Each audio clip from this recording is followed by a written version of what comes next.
Bismillahirrahmanirrahim. Assalamualaikum warahmatullahi wabarakatuh.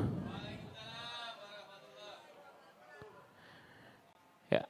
Alhamdulillahirrabbilalamin. Wassalatu wassalamu ala asrofil anbiya'i wal mursalin wa ala alihi wa ashabihi rasulillahi ajma'in.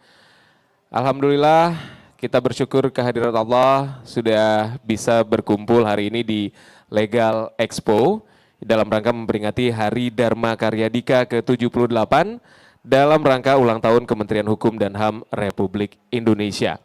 Dan kami ucapkan selamat pagi dan salam hormat untuk seluruh hadirin yang sudah hadir di sini. Yang kami hormati Bapak Edison Manik, Kepala Divisi Pelayanan Hukum dan HAM. Kemudian juga Bapak Johan Manurung, selaku Kepala Divisi Administrasi di Kemenkumham Riau.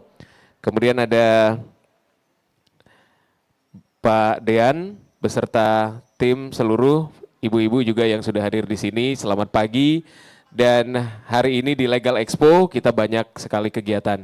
Juga untuk masyarakat yang sudah hadir di sini, terima kasih. Hari ini ada berbagai pelayanan di Legal Expo. Bapak Ibu bisa juga mendaftar kegiatan-kegiatan yang ada di sini. Salah satunya adalah pembuatan paspor atau perpanjangan paspor. Kemudian juga tentang kekayaan intelektual dan juga AHU.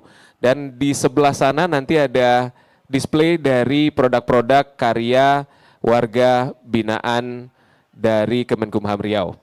Nah, pagi ini kita akan mulai seluruh kegiatannya dengan pembacaan doa. Untuk pembacaan doa akan dipimpin oleh Saudara Amirullah Pitra. Pada Saudara Amirullah Pitra kami persilakan. Assalamualaikum warahmatullahi wabarakatuh. Mohon izin Bapak dan Ibu, doa akan saya pimpin secara Islam, yang lain mohon menyesuaikan. A'udzubillahi minasyaitonirrajim. Bismillahirrahmanirrahim. Alhamdulillahirabbil alamin. Wassalatu wassalamu ala asyrafil anbiya'i wal mursalin wa ala alihi wa sahbihi rasulillahi ajma'in. Ya Allah ya Rahman ya Rahim, dengan mengucap puji syukur kehadirat-Mu atas segala rahmat dan karunia-Mu yang telah Engkau limpahkan kepada kami, sehingga pada pagi hari ini kami dapat berkumpul bersama di Perpustakaan Suman HS Pekanbaru dalam kegiatan Legal Expo memperingati Hari Dharma Karya Dika ke-78. Ya Allah, Tuhan yang Maha Mengetahui, berikanlah kepada kami kekuatan, kesabaran, kemudahan dan keikhlasan serta kelancaran dalam mengikuti kegiatan ini. Ya Allah yang Maha Bijaksana, berikanlah kepada kami iman yang kokoh, akhlak yang mulia. Jadikan kami orang yang beriman dan bertakwa kepadamu, serta pandai mensyukuri segala nikmat-Mu. Ya Allah yang Maha Pengampun, hanya kepadamu-lah kami berbakti, dan hanya kepadamu-lah kami mohon pertolongan. Ampunilah dosa-dosa kami, orang tua kami, dan para pemimpin kami, serta seluruh orang-orang yang telah mendahului kami. Kabulkanlah doa kami, Engkau Maha Mendengar, Engkau Maha Pengampun. Rabbana atina fid dunya hasanah wa fil akhirati hasanah wa qina azabannar walhamdulillahirabbil alamin.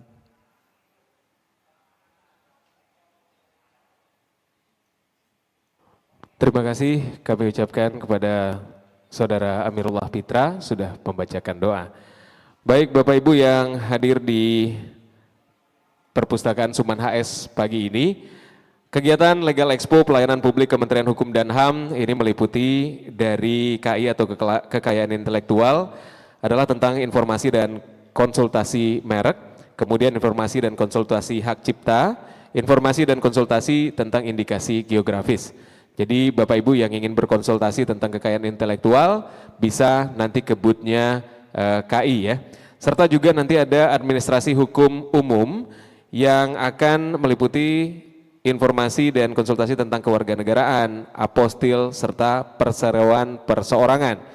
Sementara dari imigrasi, Bapak Ibu seperti yang saya jelaskan tadi, bisa mengurusi layanan pengurusan paspor baik pembuatan baru maupun perpanjangan, dan di sini juga ada pameran hasil karya warga binaan, serta pentas seni warga binaan permasyarakatan yang akan tampil nanti. Jadi Bapak Ibu yang hadir di sini silakan kunjungi, ini udah ada yang mulai langsung pengurusan paspor ya pagi-pagi tadi. Terima kasih Bapak Ibu yang sudah hadir di sini. Dan selanjutnya ke acara berikutnya adalah laporan Ketua Panitia Kegiatan Legal Expo 2023 yang akan disampaikan oleh Kepala Divisi Pelayanan Hukum dan HAM Bapak Edison Manik. Pada Bapak kami persilakan.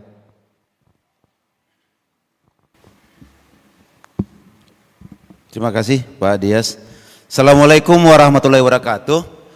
Selamat pagi, salam sejahtera untuk kita semua. Yang saya hormati Bapak Johan Manurung, Kepala Divisi Administrasi, selaku Ketua Panitia Hari Dharma Karya Dika, Kantor Wilayah Kementerian Hukum dan HAM Riau tahun 2023.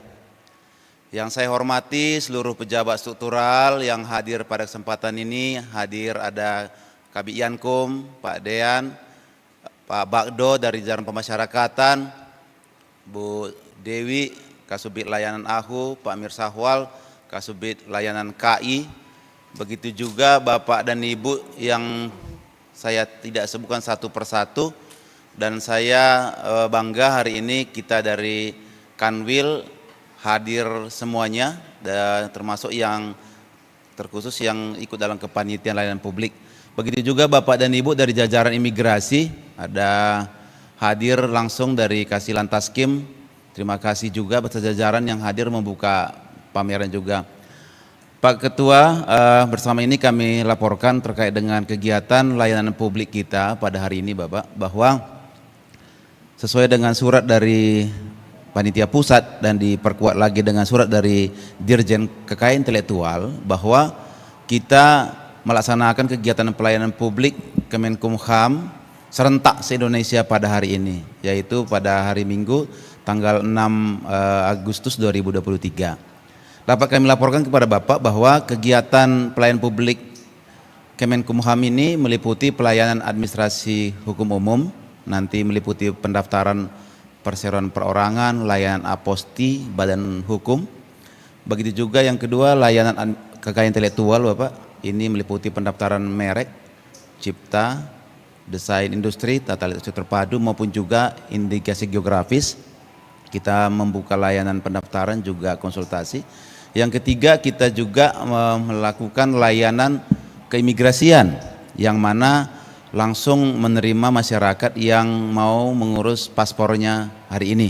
Langsung bisa kita layani di tempat ini juga. Yang keempat ada pameran hasil karya warga binaan pemasyarakatan yang telah dibuatkan galerinya sebelah kanan tempat ini. Begitu juga kita akan rangkai kegiatan ini dengan talk show Bapak. Talk show yang kita buka hari ini adalah berkaitan dengan bantuan hukum, begitu juga tentang kekayaan intelektual maupun terkait dengan administrasi hukum umum. Dan kami berterima kasih kepada semua pihak yang telah mendukung kegiatan pelayanan publik kita pada hari ini.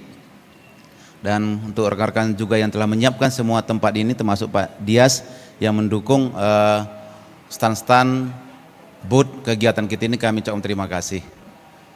Pada kesempatan ini juga kami laporkan kepada Bapak, seyogianya kita membuatkan tempat ini berupa tenda yang bisa langsung dikunjungi di tempat umum ataupun di rencana kami waktu itu dibuatkan di Jalan Sudirman Pak.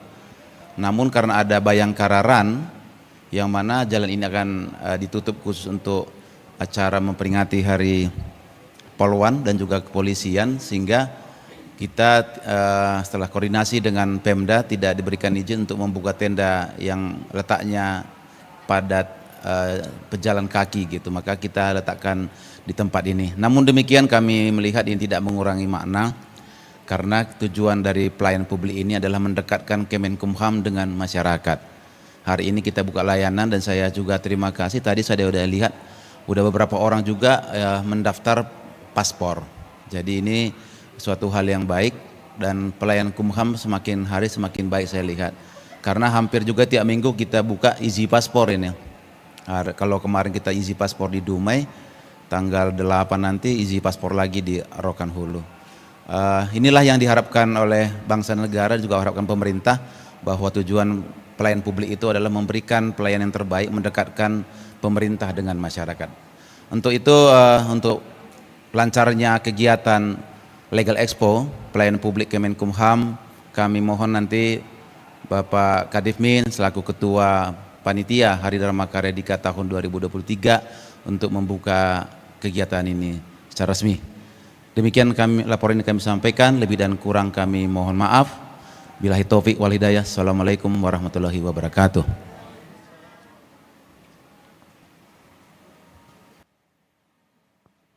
Baik, terima kasih kami ucapkan pada Bapak Edison Damanik. Selanjutnya sambutan oleh Kepala Kantor Wilayah Kemenkumham Riau sekaligus membuka acara Legal Expo yang dalam hal ini akan diwakili oleh Kepala Divisi Administrasi Kemenkumham Riau, Bapak Johan Manurung. Pada Bapak kami persilakan.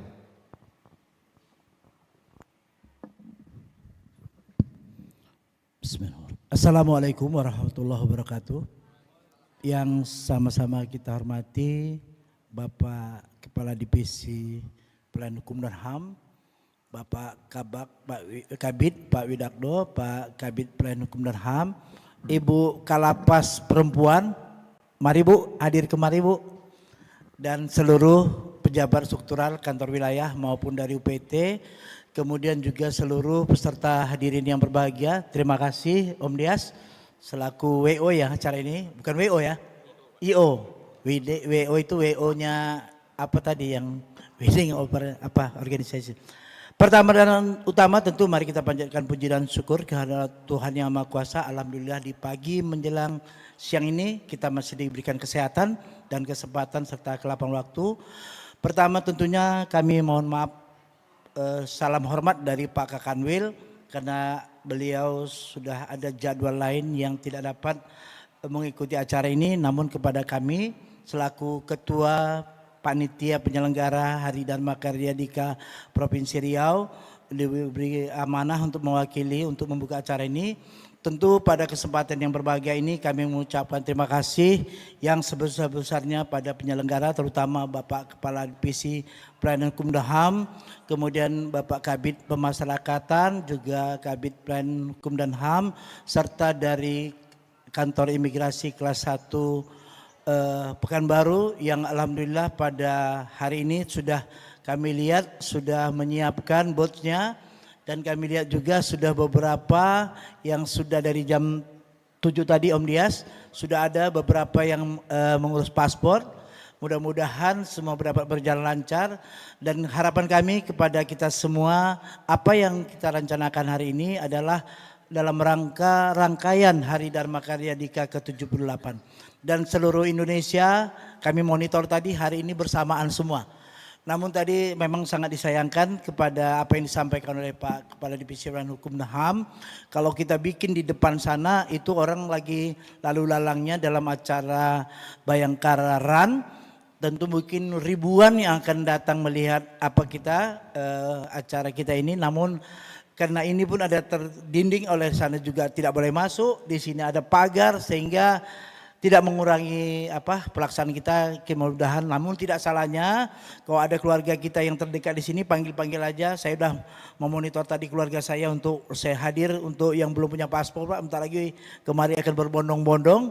Mudah-mudahan juga Bapak Ibu semua ini nggak perlu antrian, nggak perlu apa, langsung datang cek, langsung action bisa. Ya, tentu kesempatan ini manfaatkan. Kalau nanti kita di kantor imigrasi Seninnya Pak Dias, kita bisa nomor anti ke berapa, ya kan? Kalau mau percepatan bayar 1 juta, memang itu aturannya. Tapi kalau di Siko hari ini tak ada bayar 1 juta.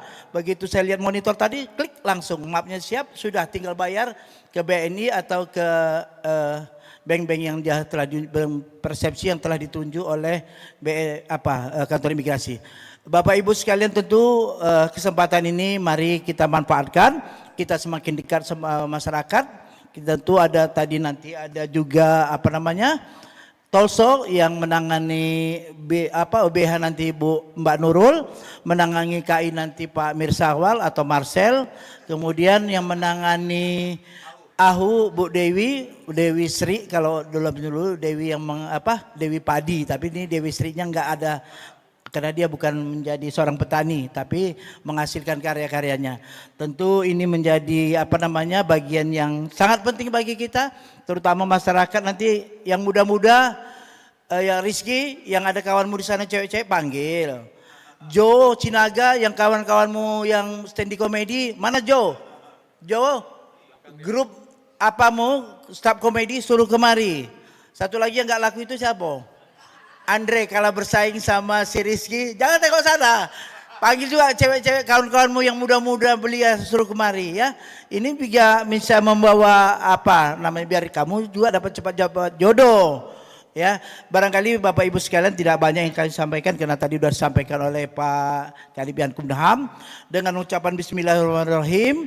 Legal Expo dalam rangka Hari Dharma Karya Dika ke-78 yang bertempat di Perpustakaan Suman HS Pekanbaru, saya nyatakan dibuka dengan resmi. Bapak Ibu, barangkali ini aja yang dapat kami sampaikan. Tentu dalam hal ini ada sedikit pantun juga ditutup, pantun lama aja lah. Pantun lama apa? Belum ada cakepnya.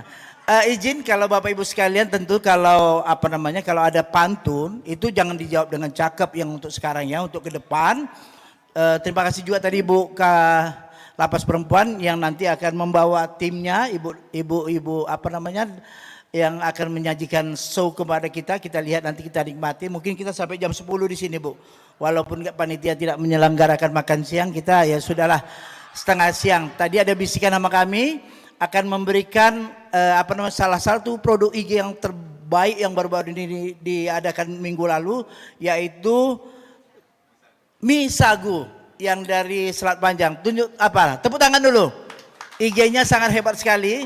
Nanti tapi hitung, jangan untuk KI saja, jangan untuk AHU saja. Semua pemasyarakatan, imigrasi, semua kita hadiri, dihitung ya. Saya kira mungkin ada hampir 60 ini. Kalau rugi besok kita laporkan hitung-hitungannya di Kanwil. Ya, mudah-mudahan kalau ada bukan Batak sembarang kapak. Jawabnya suai.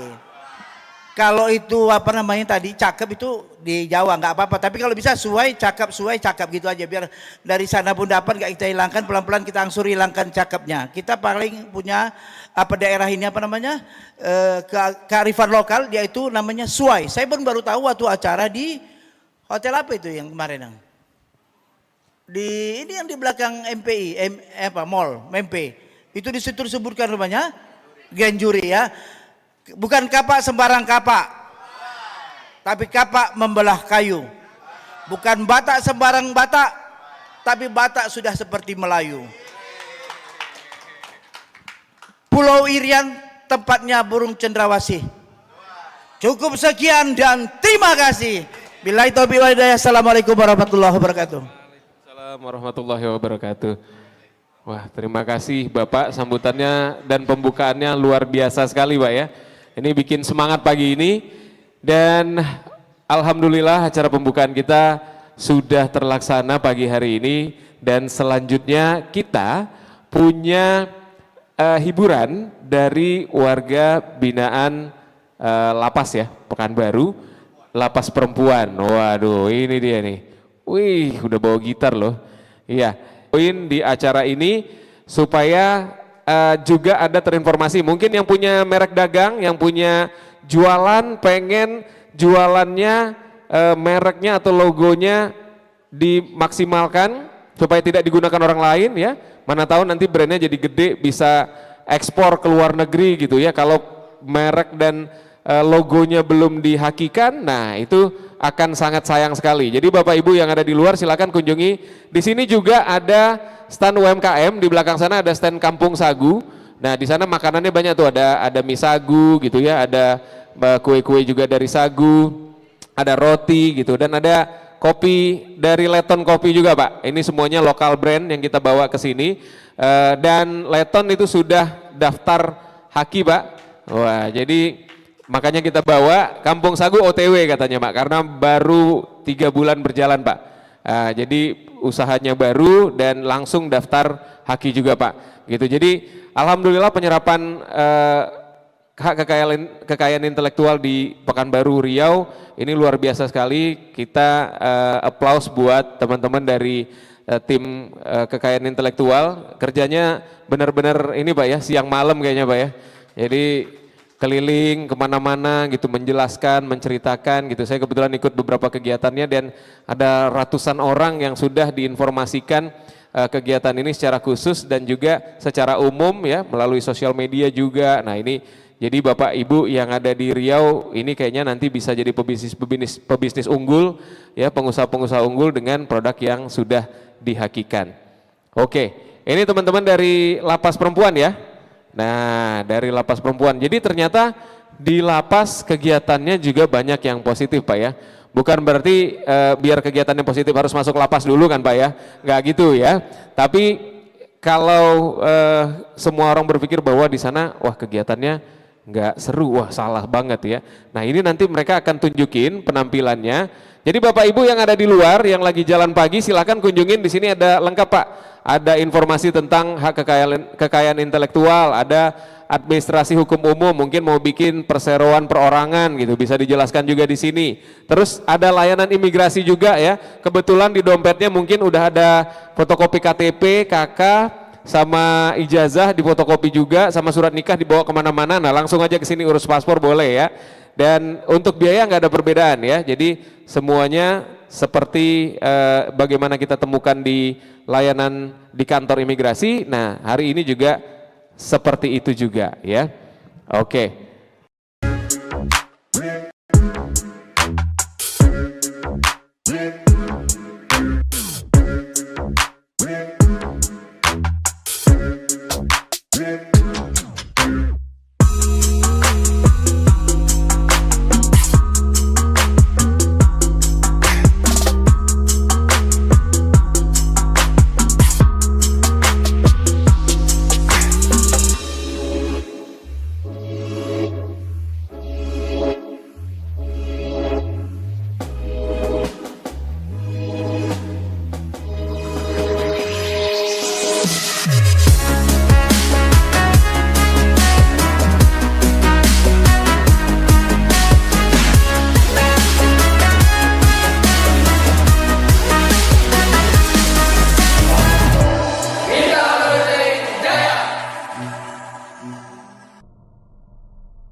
Halo guys, sekarang Cira TV sudah bisa diakses di mana aja loh. Kamu tinggal download aplikasi Cira TV Streaming di Google Play Store. Caranya mudah banget. Pertama, kamu buka Google Play di smartphone kamu, kemudian kamu search Cira TV Streaming, kemudian kamu tekan tombol install, tunggu hingga instalasi selesai. Selamat menonton. Pokoknya Cira TV 100% Riau, Wak.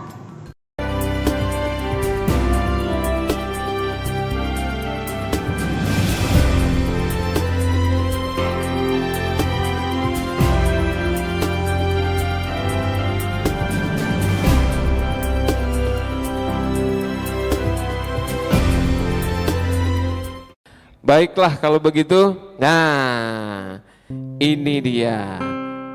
Sudah siap teman-teman dari Laperu? Sudah ya? Oke, kalau gitu kita kasih tepuk tangan yang meriah buat Laperu. Assalamualaikum warahmatullahi wabarakatuh. Kami dari Akustik Laperu akan membawakan lagu medley.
engkau ada di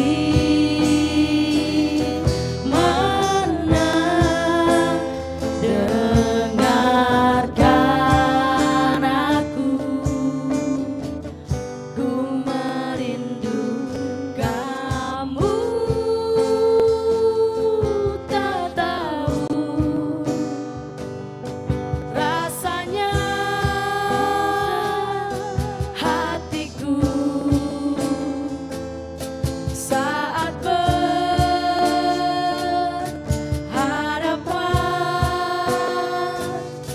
kamu.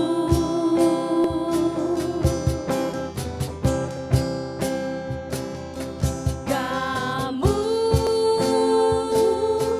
tak bisa bayangkan rasanya jadi diriku yang masih cinta.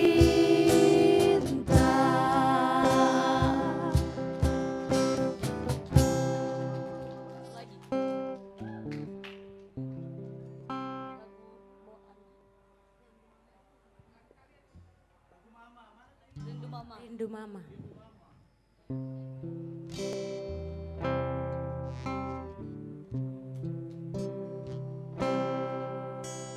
Tak pernah ku bayangkan aku sampai di sini.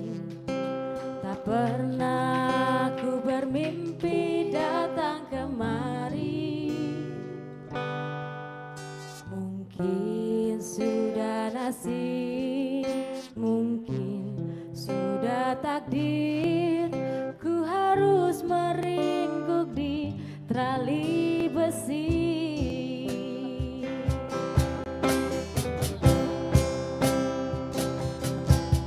Gelap kamar penjara, tak segelap jiwaku. Hancur masa depan dan cita-cita. Hanya sholat malam, sujud pada Tuhan. Semoga hukumanku diringankan.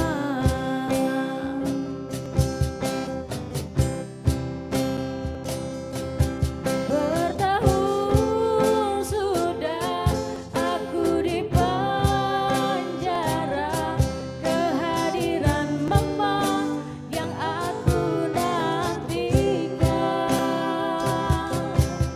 Mama sayang, Mamaku sayang, aku pergi lama kembali. Bukan kiriman yang aku harapkan, kehadiran Mama yang aku nantikan.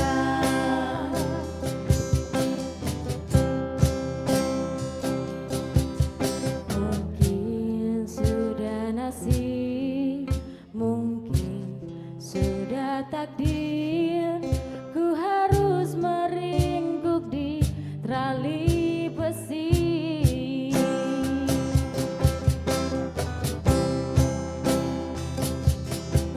Bertahun sudah aku di penjara, kehadiran Mama yang aku nantikan. Mama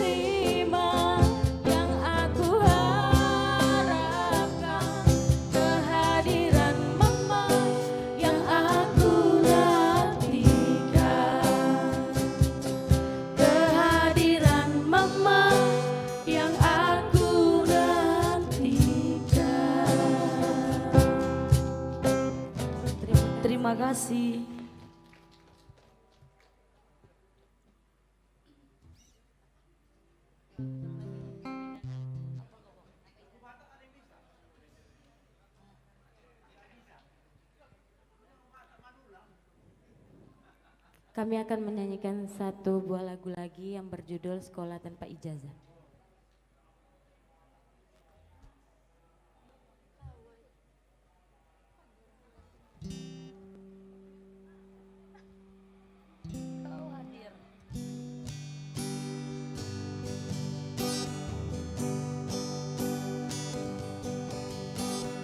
Kau hadir dalam kehidupan kami. Kau ajarkan kami arti kehidupan. Kau tak kenal lelah, kau tak pernah mengeluh. Hanya senyuman yang kau berikan.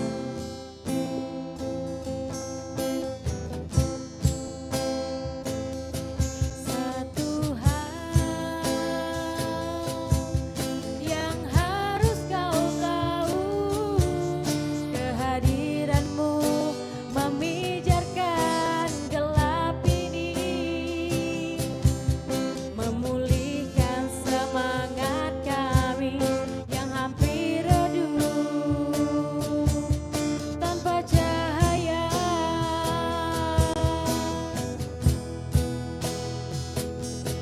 Oh Ibu, terima kasih. Kau telah jadikan kami manusia yang berarti dalam hidup ini, dalam langkah ini. Kau bimbing kami.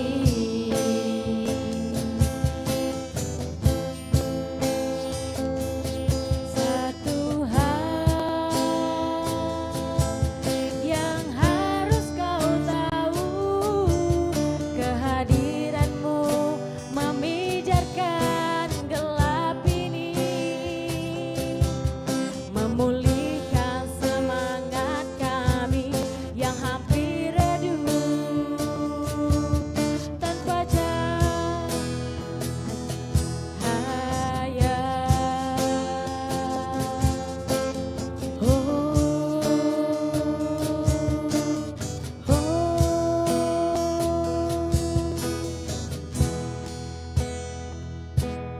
Oh Ibu, terima kasih. Kau telah jadikan kami manusia yang berarti dalam hidup ini. Kau sebut kami murid tanpa ijazah. Oh Ibu, terima kasih. Kau telah jadikan kami manusia yang berarti dalam hidup ini. Kau sebut kami murid tanpa ijazah. Inilah kami murid tanpa ijazah. Terima kasih. Terima kasih.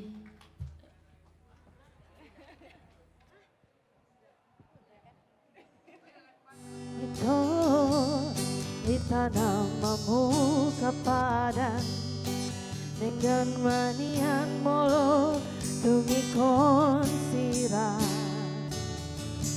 unang bola behita mardongan-dongan Asia bola nama bain haji nirohai.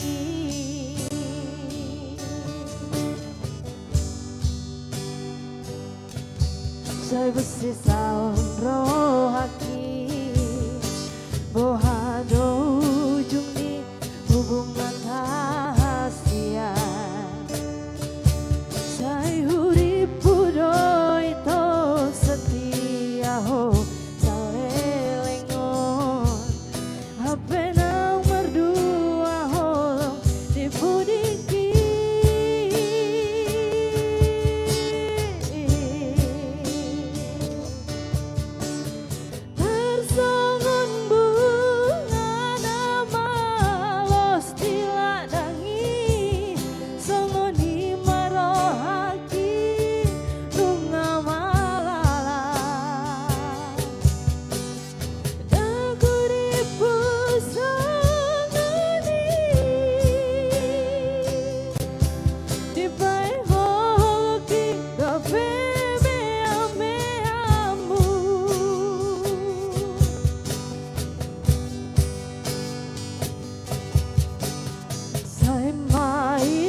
sisa roh hati bohado ujung di hubungan rahasia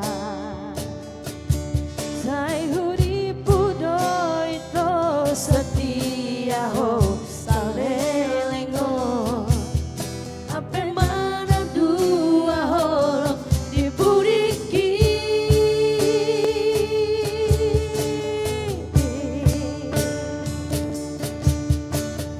Harsongan bunga nama los diladangi songon di marohaki una malala Daku dipusangani di bayi hoki gabe mea-meamu Saya mahito Saya masude Saya maholana yang gabe korbanmu Marisua hari menang tinggi Holang ngalani cinta palsu mi Holang alani cinta palsu mi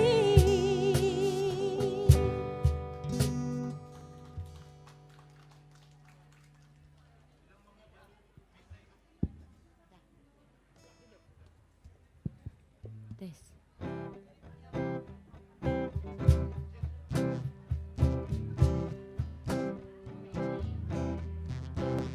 Aku mengerti perjalanan hidup yang kini kau lalui. Ku berharap meski berat kau tak merasa sendiri. Kau telah berjuang menaklukkan hari-harimu yang tak mudah. Biar ku menemanimu membasuh lelahmu. Ku lukis senja mengukir namamu di sana. Mendengar kamu bercerita menangis tertawa biar ku lukis malam bawa kamu bintang-bintang untuk temanimu yang terluka hingga kau bahagia.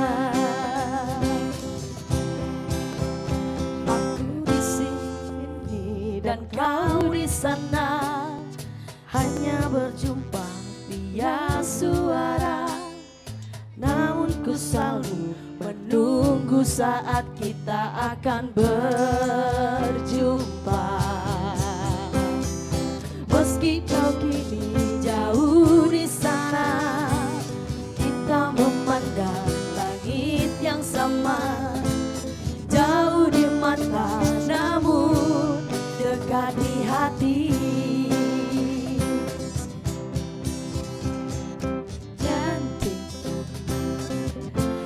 rasa hati berbisik untuk melepas keresahan dirimu. Oh cantik apa? Bukan ku ingin mengganggumu, tapi apa arti merindu selalu walau mentari terbit di utara. Hatiku hanya untukmu. Ada hati yang termanis dan penuh cinta. Tentu saja kan ku merasa isi jiwa. Tiada lagi yang ganggu kita. Ini kesungguhan. Sungguh aku sayang kamu. Tentu saja kan ku bawa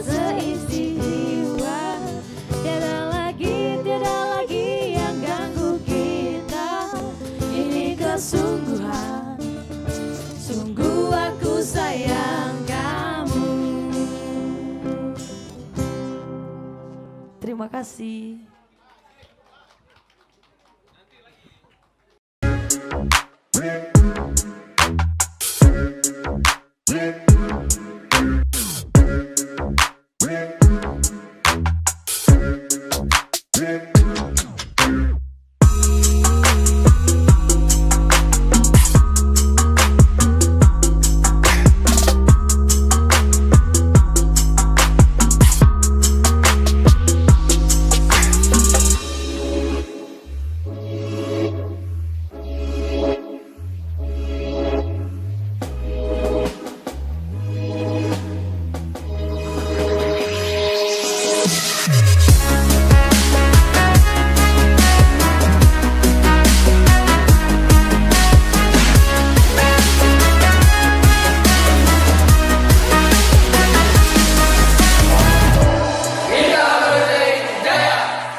Halo guys, sekarang Cira TV sudah bisa diakses di mana aja loh. Kamu tinggal download aplikasi Cira TV Streaming di Google Play Store. Caranya mudah banget. Pertama, kamu buka Google Play di smartphone kamu. Kemudian kamu search Cira TV Streaming. Kemudian kamu tekan tombol install. Tunggu hingga instalasi selesai. Selamat menonton. Pokoknya Cira TV 100% Riau, Wak.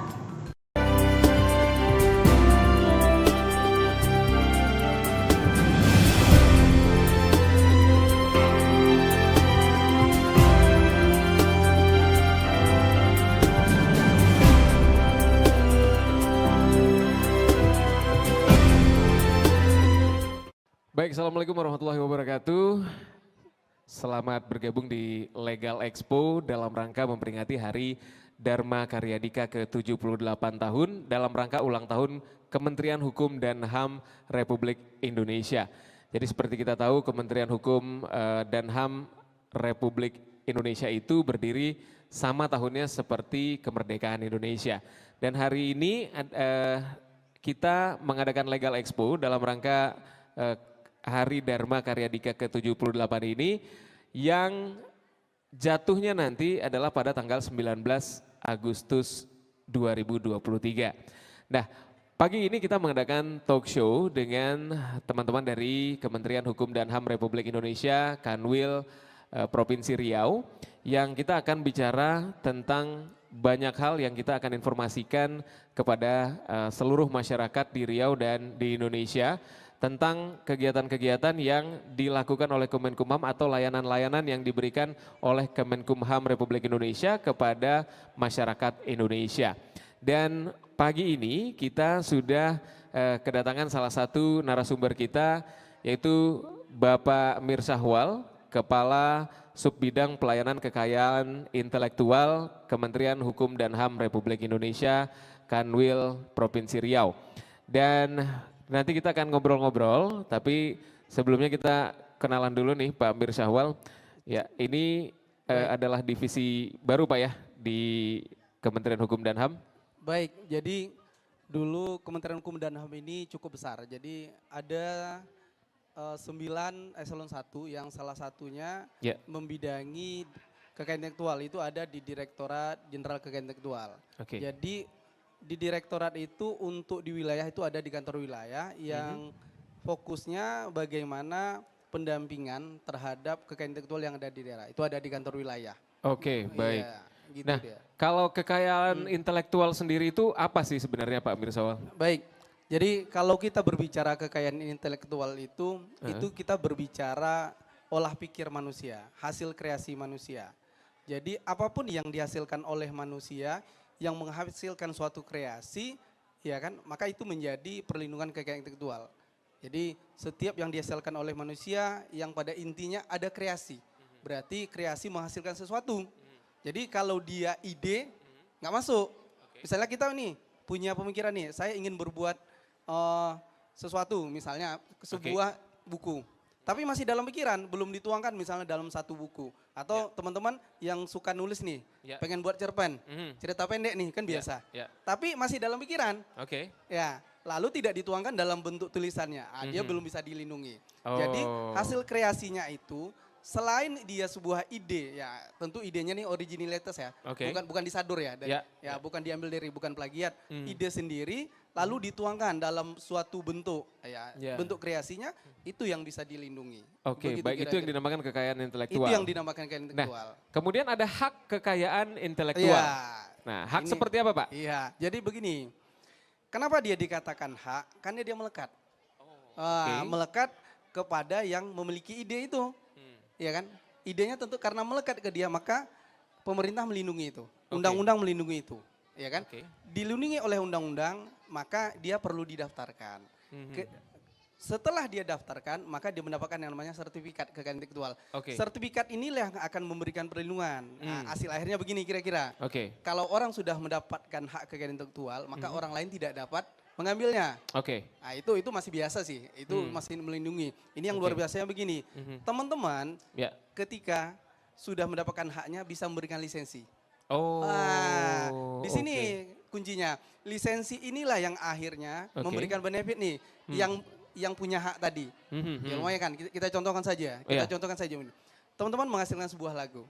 Lagu yang pada akhirnya teman-teman daftarkan nih kekayaan intelektualnya, dapat sertifikatnya. Lalu ketika lagu itu diambil atau dinyanyikan oleh orang lain, tanpa izin dari teman-teman, ini nggak bisa. Jadi harus minta izin. Ketika minta izin ya tentu ada royalti dong. Ada royalti. Ketika ada royalti di dalamnya, akhirnya dapat apa dong? Cuan kan? Iya, betul. Iya. Jadi kita berbicara kekayaan intelektual ini ya, kita nggak berbicara hak lagi.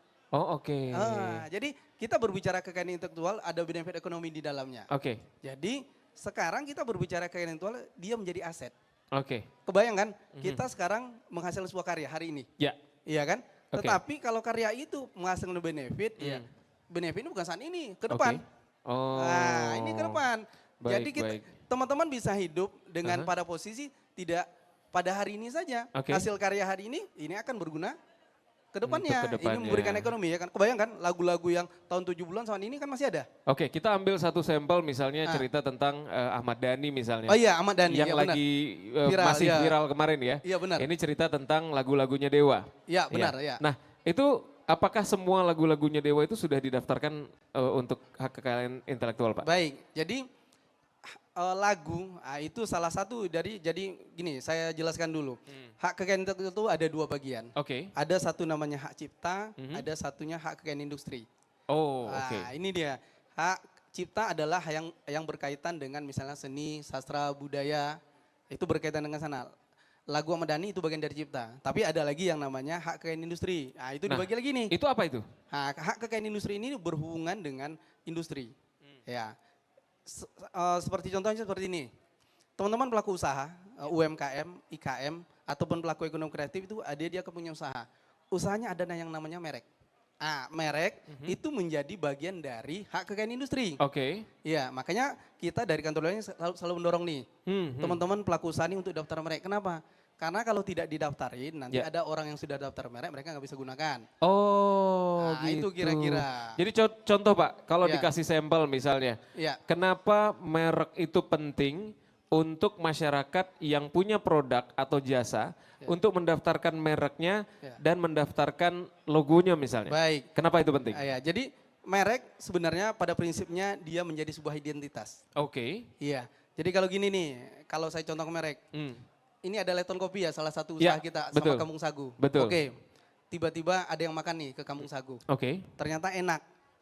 Kebayang nggak? Besok dia mau ngulang makan lagi, ini nanya nih, di sana ada loh bagus, makanan sagu enak. Terus kalau dia nggak punya merek, itu di mana?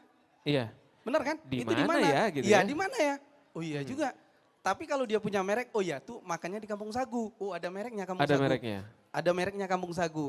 Jadi merek itu menjadi identitas. Identitas dia fungsinya. Jadi ketika dia menjadi identitas, orang tahu, oh iya nanti mau makan lagi mana? Di Kampung Sagu. Oh iya, satu. Yang kedua, iya kan misalnya teman-teman nih usaha udah bagus, pelaku usaha. ketika misalnya ini sekarang kan banyak yang nama franchise. Ya betul. Benar kan? Ini Letton Kopi udah 5 Pak. Udah 5. Betul. Benar. Hmm. Oke, kalau misalnya Letton Kopi kita contohkan, Ya. dia buka cabang 5. Itu kan itu masih dia sendiri sih. Ya betul. Masih dia sendiri, Betul. itu nggak ada masalah. Belum franchising ya? Belum franchise. Ya. Ternyata misalnya Hah? ada investor yang ingin masuk. Oke. Oke, kayaknya tertarik nih dengan usaha yang namanya Letton Kopi. Mhm. Ini prospeknya bagus, Ya. secara keuangan dia juga bagus. Lalu oke dong, saya mau invest. Bener saya mau buka. Ya. Kalau misalnya Letton Kopi Mhm. tidak mendaftarkan mereknya, Ya. nanti orang lain boleh buka. Hmm. Begitu buka, nanti orang nanya nih, Ya. padahal yang punya berbeda nih. Hmm. Ini Letton Kopi yang di sana, bukan. Ini Letton Kopi saya sendiri. Oh beda lagi. Misalnya kan? Oh iya iya iya, bisa diklaim orang lain gitu intinya. Iya, Oh. makanya kita harus daftarin merek Oke. agar itu tadi. Oke. Nah, jadi kalau berbicara merek, dia kan hak eksklusif. Oh. Nah, hak eksklusif bagi yang memiliki merek tersebut. Begitu sudah daftarin, Mhm. oh ya eksklusif bagi dia. Oke. Jadi ketika orang lain ingin mengambilnya atau ya seperti franchise tadi, nah mereka harus ada namanya perjanjian lisensi. Berarti nggak boleh ngaku-ngaku barang orang Nggak lain, boleh. nggak boleh Tidak. ngaku-ngaku merek orang lain Nggak gitu bisa, ya. nggak bisa. Dan juga ini kan apakah kekayaan intelektual atau hak merek dan logo tadi itu apakah hanya berlaku di Riau saja Pak? Atau hanya berlaku di Indonesia kah? Atau berlaku secara internasional? Baik. Jadi gini, persoalan merek ada namanya teritorial. Oke. Ada teritorial. Hmm. Jadi untuk merek di Indonesia itu Ya. berlakunya untuk di Indonesia. Ya. Di Indonesia. Tetapi ketika teman-teman yang namanya ingin daftar merek di Indonesia, Oke. tapi ingin juga daftar merek di Malaysia. Misalnya gini nih, contoh, kita Patin Yunus ya. Ya. Patin Yunus itu Ya, kan Pondok ada Patin Halim Yunus. AM Yunus, Iya. ya Pondok Patin AM Yunus. Dia kan punya usaha di Riau. Ya, ya, Ternyata ya. punya usaha di Jakarta. Oh, itu masih Indonesia, nggak ada Masih masalah. Indonesia, oke. Tapi ternyata dia buka cabang di mana? Di Malaysia. Malaysia. Ada Oke. di Arab Saudi. Arab Saudi, Ada ya. di Madinah, ada di Mekah. Oke. Iya kan? Aha. Agar dilindungi di mana tadi? Malaysia? Di negara lain ya? Negara lain, Malaysia contohnya dengan Arab Saudi, Ya. mereka bisa daftarin. Tapi nggak perlu juga ke Malaysia. Oh, Nggak perlu gitu. lagi. Sekarang Gimana ada caranya, Pak? ada namanya protokol Madrid. Oke. Jadi ketika kita daftarin pertama ada fasilitas protokol Madrid namanya. Oke, protokol Jadi mereka Madrid. bisa daftarkan di Indonesia dan bisa juga didaftarin di negara yang ingin dituju. Oh, Nah, oke. jadi sudah bisa. Daftarnya semua dari sini? Dari sini. Dari KI-nya Kemenkumham? Kemenkumham nanti Oh. nanti salurannya itu di dgip.go.id. Oke. Nanti teman-teman bisa daftarin online. Sudah Hmm. bisa mandiri, nggak perlu lagi ngambil berkas Oke. terus ngantar ke DJKI Pusat, nggak perlu. Baik, baik, baik. Sudah baik. via online sekarang semua pelayanan kita gitu. Nice. Iya. Ini nih, jadi kalau yang punya brand itu Nah. memang kalau mau besar, kalau punya Iya. mimpi besar, Iya. harus mendaftarkan merek. Pasti Oke, sudah bisa dipastikan itu. sudah bisa dipastikan. Pak mungkin lebih spesifik lagi kalau misalnya produk nih ya, Ya, kita omongin tentang mie sagu misalnya. Oke, Misagu. Nah, Ya, ini- itu kan tidak bisa didaftarkan merek. Nah, apa yang bisa didaftarkan dan Baik. apa yang tidak bisa didaftarkan, Pak? Baik, jadi kalau kita berbicara apa yang bisa didaftarkan dengan tidak bisa didaftarkan begini. Ya, Produk Misagu itu tidak bisa didaftarkan karena dia terhadap produknya. oke. Nah, jadi apapun yang berkaitan dengan namanya mie, kan ada dulu kata ada Ya. mie, ada sagu. Oke. Jadi ketika daftar merek, dua kata ini nggak bisa dijadikan mereknya. Jadi misalnya, Oke. misalnya kan merek mie sagu, kita buatlah Kampung Sagu tadi. Nah, ini Kampung Sagu ya. Nah, jadi usahanya Kampung Sagu itu nggak bisa. Nah, jadi biasanya ini triknya juga nih. Iya, iya. Sebelum saya yang tidak boleh tadi, terus yang boleh seperti itu. Jadi ini triknya biasanya. Ya, Oke, usahanya sagu, tapi nanti ada identitasnya. Kan karena merek ini kan identitas. oke. Jadi kalau kampung kan masih bukan identitas. Ya, Misalnya Om Dias nih ya. Ya. Om Dias punya usaha mie sagu tadi. Misalnya mie sagu kampung Om Dias. Oh, oke. Wah, jadi yang sebenarnya yang dihitung identitasnya bukan mie sagu kampungnya tadi. Oke. Yang dihitung itu Om Diasnya. I see. Iya, jadi merek juga iya kan dia menjadi apa? Pembeda. Ah, Nah, ya kan oke. mie usaha sagu kan bukan Om Dias sendiri kan? Betul. Ada mie betul. sagu lain kan, ada mie sagu Lili, siapa? Lili ya? Iya, ada banyak sih. Banyak Iya. sih ya. Kita Bu Tuti ada, Bu yang Tuti lain ada, yang ya. sudah daftar merek juga di Betul. kita, yang juga itu kita dampingi juga tuh kebetulan. Oh, Jadi oke. kan ada mie sagu Bu Tuti. Oke. Jadi identitasnya tadi Bu Tuti. Oke. Mie sagu itu di usahanya. Oke, kalau mie sagu kampung sagu berarti kampung sagu yang punya gitu ya? Iya kamu sagu, tapi Oke. sedikit riskan sih. Sedikit riskan. Nah Sedikit ini, riskan, ya. Pak kasih kunci Pak. Kalau kata-kata yang tidak bisa digunakan untuk merek itu yang Ya. seperti apa? Pertama, kata-kata yang merupakan identitas produknya. Seperti Misagu nggak bisa didaftarin Misagu. Oke. Atau produk-produk yang bertentangan dengan kesusilaan. Oh, oke. Bahasa-bahasanya misalnya bahasa-bahasa yang tidak baik. Yang tidak, oke, yang tidak frontal baik. ya, Yang nggak boleh frontal ya. nggak boleh. Oke. Nanti akhirnya menyesatkan orang. Terus Akhirnya kata-kata yang biasa digunakan seperti kampung dan sagu itu nggak bisa didaftarkan? tidak Riskan? karena kata-kata umum. Oke, tapi kalau dirubah misalnya kampoeng atau kampong. Sama saja. Karena ada fonetasi yang sama, vocabnya Vocabnya sama? sama. Berarti Jadi itu beresiko? beresiko. Beresiko, oke. Iya. Yang bisa didaftarkan adalah yang identik dengan Tidak sesuatu identik. yang, yang tidak identik justru? Iya, dengan produknya. Dengan produknya? Jadi kalau kita usaha sabun, nanti daftarin sabunnya nggak boleh. Nggak boleh? Kalau kita daftarin misalnya teman-teman usaha apa misalnya percetakan, ada tulisannya misalnya percetakan Munir misalnya. Oke. Nah, percetakan nggak dihitung, tapi Munirnya dihitung. Oke. Atau alat tulis itu nggak bisa. Nah, kalau misalnya Ceria TV? Ini cerita ya. Ceria TV. Ceria, Nah, yang ya. bisa didaftarkan itu logonya atau nama usahanya? Baik, jadi gini, merek itu ada beberapa hal yang dapat didaftar. Ada dalam bentuk nama, Oke. ada dalam bentuk hologram, Ya. ada dalam bentuk logo, desain. Oh, oke. Desainnya baik 2 dimensi, 3 dimensi maupun 4 dimensi. Tapi 4 dimensi nggak ada ya? Nggak 3 ada, dimensi. belum ya? Belum 3 ya. dimensi maksimal 3 ya? dimensi, Oke. karena dia bersifat digital ya. Oke. Artinya itu bisa didaftar. Jadi ada juga beberapa produk yang memang tidak ada namanya, tapi dia logonya saja. Oh, Ada, oke, ada. oke.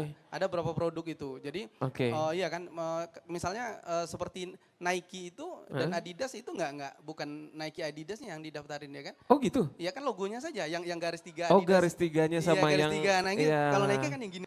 Oh, oke. Jadi Oke, berarti kira-kira begitu. kalau ngomong tentang Ceria TV, kan ceria kata-kata yang biasa digunakan Pak sama Oh TV. iya. Tapi beda, kalau TV lebih... TV-nya nggak bisa didaftarin. Maksudnya itu Oke. bukan menjadi bagian mereknya, tapi cerianya bisa. Oh oke. Cerianya bisa. Tapi Ceria- ceria kan kecuali dia program yang berhubungan dengan TV itu biasanya apa kira-kira? Yang berhubungan dengan TV. Jadi kalau Ceria TV itu Ya. apakah logonya yang didaftarkan atau Ceria TV yang didaftarkan Boleh atau dua-duanya. singkatan kalau Ceria TV ini kan Sentro Riau. Iya. Ya, Sentro Riau bener ya? Sentro Riau. Iya. Nah, itu gimana Pak? Baik, jadi dalam merek itu dia bisa daftarin namanya langsung, kata-katanya, Ya. ataupun singkatannya. Kayak Ceria TV tadi jadi Sentral Riau Televisi ya. Sentral Riau Digital. Ya, Sentral Riau Digital. Berarti Oke. mereknya Sentral Riau Digital, tapi ya kan diakumulasi dalam bentuk singkatan Ceria. Ceria inilah dia kata juga menjadi logo kan?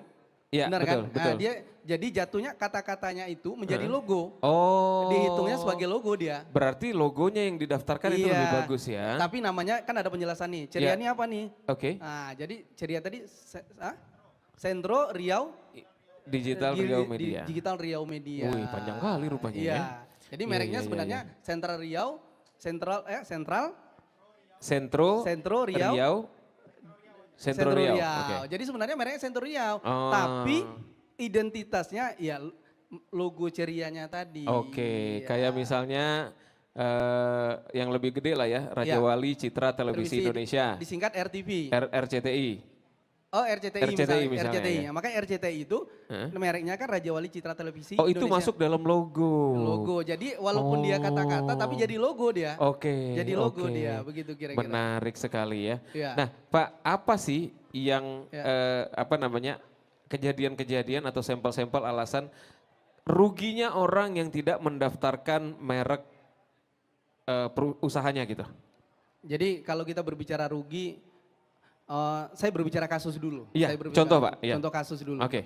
Jadi teman-teman mungkin pernah mendengar sekitar 2-3 tahun yang lalu Mola TV. Mola TV. Mola TV, Oke. ini berkaitan dengan teman-teman media nih. Jadi Mola TV ini kan siaran digital Ya, yang pada akhirnya ditransfer kepada masyarakat nih. Oke. Jadi ternyata ada salah satu teman-teman lokal juga itu ngambil nih siaran dari Mola TV waktu itu masih Piala Dunia kapan ya kira-kira? Piala Dunia ya? Piala Dunia waktu Oke. itu. Jadi diambil siaran, tapi dia tidak minta izin ke Mola Dia TV. bikin live di cafe gitu? Iya, bikin live. Oh, oke. Bukan disebarnya kepada konsumennya. Oh. Ya, konsumennya berarti disebarnya tapi tidak minta izin nih ke Mola TV. Oke. Lalu ini ternyata kedetek nih sama teman-teman Mola TV. Oh ini digital lokal gitu ya? Iya, Oh, yang membuat. Jadi oke. akhirnya disomasi. Disomasi. Tunggu, kalau somasi itu kan masih perdata Pak? Jadi Tunggu dulu, nanti kita bicara Oke, tolong Pak ini lanjut bantu dulu, dijelasin. lanjut dulu. Menarik ini, Nah, menarik. ini menarik. Menarik nih. Oke, baik, jadi begitu disomasi, Heeh, akhirnya dipanggil. Oke. Nah, jadi teman-teman dari Direktorat yang Intelektual turun. Jadi di DJK itu untuk penegakan ada teman-teman, ada 2 nih ya. Oh, ada penegakan juga? Ada penegakan kita. juga. Nanti dilakukan Oke. oleh 2. Satu dilakukan oleh teman-teman PPNS, pejabat Oke. penyidik pegawai negeri sipil. Oke. Ada satu lagi ketika mediasi, tadi kan di media somasi ya. Oke. Somasi dipanggil mediasi. Ada satu lagi nih Uh-uh. teman-teman dari DJK itu namanya mediator. Mediator, oke. Mediator. Jadi kekayaan intelektual ini sebelum terjadi pelanggaran kita nadanya namanya mediasi. Mediasi. Itu teman-teman mediasi yang melakukan. Oke. Dah, Baik. setelah lakukan mediasi ternyata tidak ada titik temu ya akhirnya masuk ke ranah hukum. Oh. Nah, jadi ranah hukum di pelanggaran kekayaan intelektual ini ada 2, ada dia pidana, ada perdata. Oke. Kalau dia pidana jadinya delik aduan. Oke. Nah, kalau berbicara delik aduan, di perlindungan hak kekayaan intelektual ini harus yang merasa dirugikan. Misal, Om Dias ini misalnya punya usaha tadi, Iya. punya usaha Oke. event ya, misal Iya. event. Iya. Punya event, lalu eventnya terdaftar merek. Heeh. Jadi saya ini misalnya pergi ke Jakarta, ke Bandung, Surabaya. Ternyata ada yang namanya mereknya sama. Oke. Saya tahu, oh ini terjadi pelanggaran. Oke. Tapi saya nggak bisa mengadukan. Hmm. Saya nggak bisa kan berikan pengaduan. Yang bisa mengadukan siapa? Yang bersangkutan. Nah Oke. ini perlu teman-teman ketahui bahwa ini harus yang bersangkutan mengadukannya. Oke, oke. ada 2 jalur. Mhm. Ketika teman-teman sudah pada posisinya tidak ingin masuk ke delik aduan, Ya. lakukan gugatan perdata. Oke. Nah nanti ranahnya beda. Kalau delik aduan larinya ke pengadilan negeri, Oke. kalau dia perdata larinya ke tata niaga. Nah, Wah ini beda lagi Itu dia. dia. Nah, apa yang terjadi di Mola TV waktu itu, Pak? Jadi pada akhirnya Mola TV karena dia masuk ke bukan ranahnya perdata, tapi masuk ranah pidana, masuk delik aduan, diperiksa, Oke. diperiksa PPNS, akhirnya ya sudah, mohon maaf, akhirnya yang teman-teman yang mengambil Yang mengambil hak siaran hak tadi, tanpa izin tadi iya dihukum dihukum dan denda, dan denda. lagi. Jadi Berarti 2, udah masuk bui, didenda, keluar duit lagi. keluar duit Luar lagi. biasa ya. Itu dia. Ini dia. Jadi banyak yang nggak tahu selama ini Pak kalau Ya, benar. begitu pentingnya mendaftarkan merek dan bahkan hak siar tadi itu juga Iya. jadi benar. penting ya. Jadi penting karena mereka sudah daftar merek. Heeh. Nah, jadi kalau kita berbicara merek, Heeh. ini saya perlu jelaskan. Merek itu ada kelas barang. Oke. Nah, kelas barang ini ada dari kelas 1 sampai 45. Oke. Oke, dari kelas 1 sampai 36 itu ada namanya kelas barang. Ya. Jadi teman-teman ini begini nih. Misalnya jualan produk UMKM. Ya. Itu kan ada barangnya, mie sagu ada mie. Ya. Itu ada kelasnya, jadi dari 136. Oke. Nah, teman-teman siaran, ini teman-teman dari misalnya Ceria sama Om Dias Event ya. Iya. Nah, oke. Itu dia tidak masuk ke kelas barang dia, Oke. jasa. Masuknya ke jasa. Kan ada jasa nih. Ya. Teman-teman kan tidak jual produk nih, Ya, tapi betul. jual jasa, itu kelasnya jasa. Oke. Itu berbeda. Oke. Jadi teman-teman ya kan bisa pada posisinya mau daftar di mana. Tapi yang sesuai dong, kan lucu juga. Masa mie sagu masuknya ke kelas jasa? Oh, Nah, ya kan begitu, oke. disesuaikan saja. Betul, betul, Disesuaikan. Ya, karena ini berpengaruh. Jadi terkadang orang, teman-teman ini misalnya begini nih, ada satu kejadian. Ada punya merek. Ya. Ternyata misalnya satu produknya misalnya apa? Makan keripik. Ya. Ternyata ada lagi pada posisinya merek itu ada merek yang sama, Ya. tapi ternyata dia tidak keripik. Oke. Bisa saja dia minuman. Ya, Nah, ya, atau ya. pada posisinya kosmetik. Oke. Nah, jadi jangan salah juga. Nanti jangan tiba-tiba gini. Mhm. Sudah, ini merek aku udah terdaftar loh. Aku punya sertifikat. Ternyata kelas barangnya kelas barang ya, Oke. bukan kelas jasa. Ada lagi teman-teman usaha lain punya kelas jasa, itu nggak bisa. Jadi kalau diklaim atau Iya. ada masalah, Iya. berarti dirunut ke belakang lagi, Iya. ini daftarnya tentang apa gitu? Iya, benar. Oh. Jangan salah juga. Nanti jangan teman-teman sudah mengenal nih. Iya. Oh ini Daftar kalau sudah logo daftar sembarangan? merek, iya, enggak sudah daftar merek, Heeh. aku bisa mengklaim nih. Oh. Enggak, ini ada Oh. kelasnya. Ada I kelasnya ya. see. Kelas 1 sampai kelas 45. Jadi kira-kira Oke. gitu ya. Iya, iya, iya. Jangan iya. salah, jangan salah. Oke. Oke, gitu Ini kira-kira. informasinya luar biasa sekali. Iya. Iya.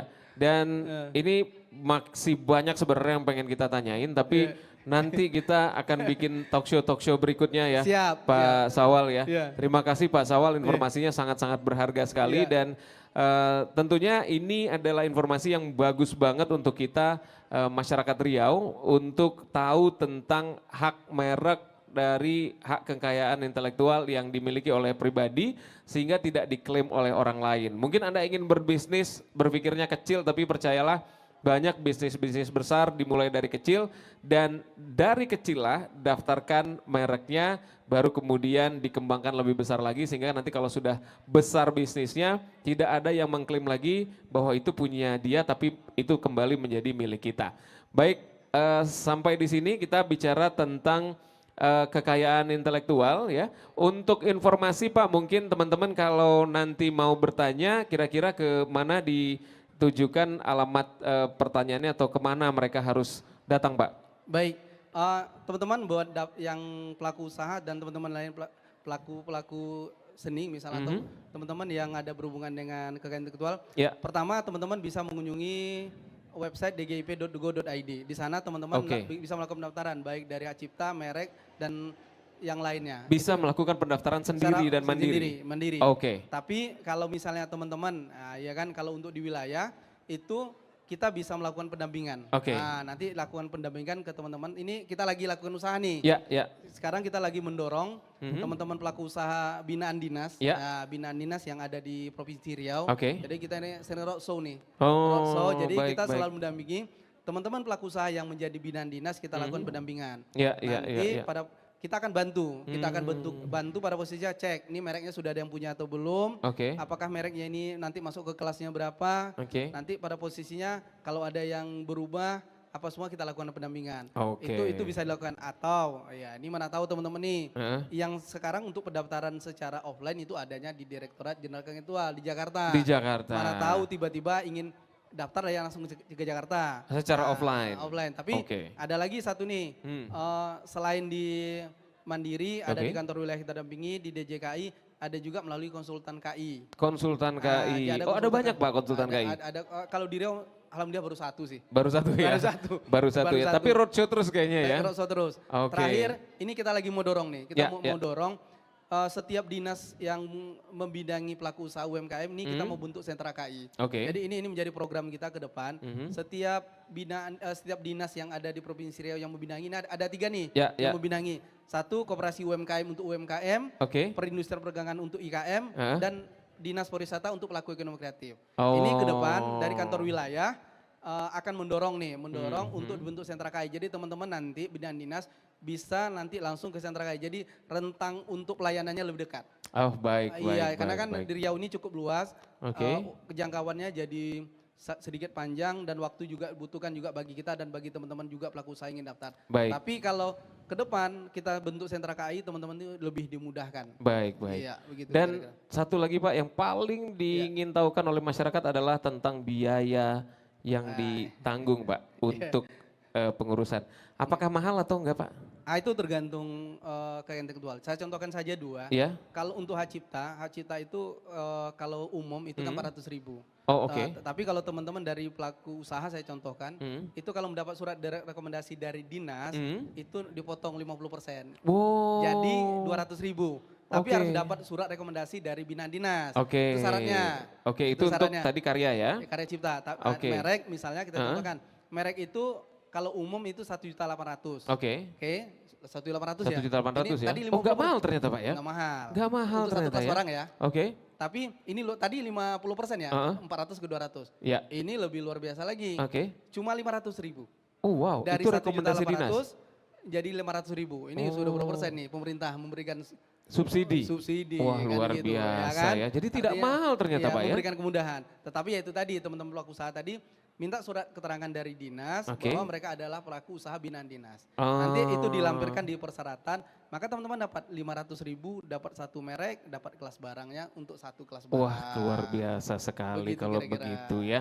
Baiklah, untuk pertanyaan-pertanyaan berikutnya Bapak-Bapak bisa online ya nanti ya, atau mungkin main-main ke Kanwil Kemenkumham Riau ya.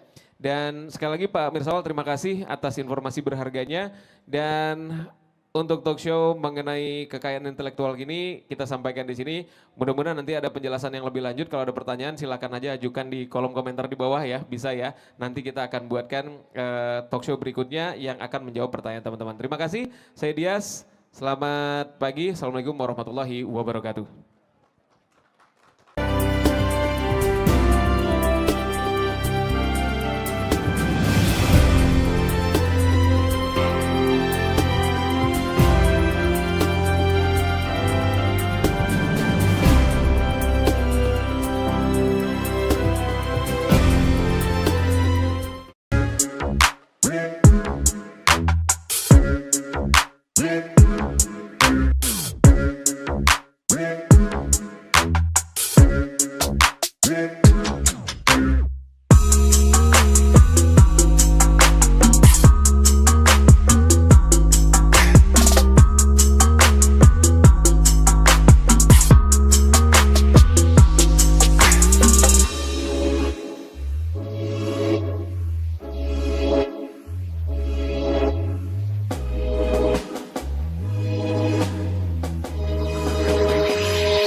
Halo guys, sekarang Cira TV sudah bisa diakses di mana aja loh. Kamu tinggal download aplikasi Cira TV Streaming di Google Play Store. Caranya mudah banget. Pertama, kamu buka Google Play di smartphone kamu. Kemudian kamu search Cira TV Streaming. Kemudian kamu tekan tombol install. Tunggu hingga instalasi selesai. Selamat menonton. Pokoknya Cira TV 100% Riau, Wak. Jangan lupa direkod Pak. Assalamualaikum warahmatullahi wabarakatuh, selamat pagi dan kita saat ini sudah ada di Legal Expo. Ini adalah eventnya Kemenkumham Republik Indonesia wilayah Riau, dan dalam Legal Expo ini pelayanannya banyak sekali, yaitu ada dari imigrasi yang mau buat paspor juga bisa di sini gitu ya, perpanjangan paspor bisa di sini. Kemudian juga ada pelayanan untuk kekayaan intelektual serta administrasi hukum umum, yang kebetulan dari administrasi hukum umum saat ini sudah ada Bu Dewi Sri Wahyuni sebagai Kepala Subbidang Pelayanan Administrasi Hukum Umum di Kanwil Kemenkumham Riau.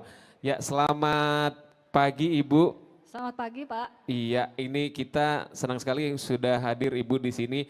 Ini ada banyak sekali pertanyaan, tapi mungkin yang paling awam yang Ibu bisa jelaskan adalah apa sih Bu yang dilayani oleh Administrasi Hukum Umum di Kanwil Kemenkumham Republik Indonesia ini? Baik, mungkin sebelumnya kami memperkenalkan dulu ya, banyak orang yang belum tahu juga Ya. apa sih yang dimaksud dengan administrasi hukum umum. Baik, Mungkin kalau misalnya dari kami internal pun kadang ada yang belum tahu yang dimaksud dengan administrasi hukum umum itu apa. ya betul. Kita jelaskan dulu dari Kementerian Hukum dan HAM itu sendiri. Ya. Kementerian Hukum dan HAM itu sendiri itu ada beberapa 11 eselon 1 diantaranya tadi yang sudah dijelaskan oleh Pak Mirsawal, ada Ditjen KI. Oke. Lalu yang paling terkenal itu ada Ditjen Imigrasi, lalu ada Ditjen Pemasyarakatan, ada Oke. juga Ditjen PP, ada sekarang yang ada Badan Strategi Kebijakan, dulu yang namanya Balitbang, Ya. Ditjen HAM, dan ada juga yang namanya Ditjen Administrasi Hukum Umum. Oke, baik. Nah, di Direktorat Jenderal Administrasi Hukum Umum ini banyak sekali pelayanan. Oh, Banyak sekali pelayanan yang kemarin dikatakan oleh Bapak Direkturnya itu sendiri, dia Ya. bilang katanya ada 121 layanan wow, di kita. banyak sekali ternyata ya. Betul. Itu baik yang digital maupun yang manual. Nah, untuk struktur organisasinya, Ya, Direktorat Jenderal Administrasi Hukum Umum itu terbagi dari beberapa direktorat. ya. Yang pertama mungkin Sekretariat Direktorat Jenderal, Mhm. lalu ada Direktorat Perdata. Ya. Direktorat Perdata ini menangani sekitar 80-90% pekerjaan di AHU. Oh. Sangat banyak, makanya mungkin akan terdengar isu itu akan terjadi pemecahan lagi. Ya. Pemecahan di Direktorat Perdata. Oh. Untuk Direktorat Perdata itu sangat banyak Ya. karena di situ hampir semuanya layanan AHU berada di Perdata. Contoh misalnya seperti badan hukum. Ya, Badan hukum ya. yang perseroan perorangan ini, Mhm. badan hukum itu kan banyak ya Pak Ya, ya. ya. Badan hukum itu ada PT, Civic, Firma, macam-macam korporasi lah. Ya, ya, ya. Kita sebutnya itu sebagai korporasi. Oke. Itu subdirektorat tersendiri di Perdata. Oke. Lalu di Perdata itu juga menangani kenotariatan. Notaris yang ada di Indonesia Ya. itu diangkat oleh Kementerian Hukum dan HAM melalui Ditjen AHU. Oh, Ya. oke. Jadi pengawasan notaris itu berada di Ditjen AHU. Oh, berarti banyak sekali ya Bu ya? Betul, banyak. Ada lagi Bu selain itu? Selain itu kita ada namanya penerjemah tersumpah di Oke. situ.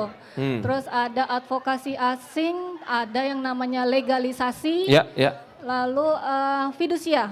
Fidusia. Oke. Fidusia juga termasuk di Direktorat Perdata itu. Oke. Untuk fidusia itu sendiri itu mungkin yang Bapak Ibu pernah udah sering ya di masyarakat ini Ya. kredit motor. Nah, terus Nah, itulah yang namanya fidusia. Fidusia. Difidusiakan. Itu juga diatur di bawah di bawah Dirjen AHU. Ya, di bawah Oh, Dirjen oke. AHU. AHU ini adalah administrasi hukum umum ya, Bu ya? Iya, Iya, administrasi. Kita mengurusi masalah administrasi, Oke. hukum umum. Jadi Umum. banyak.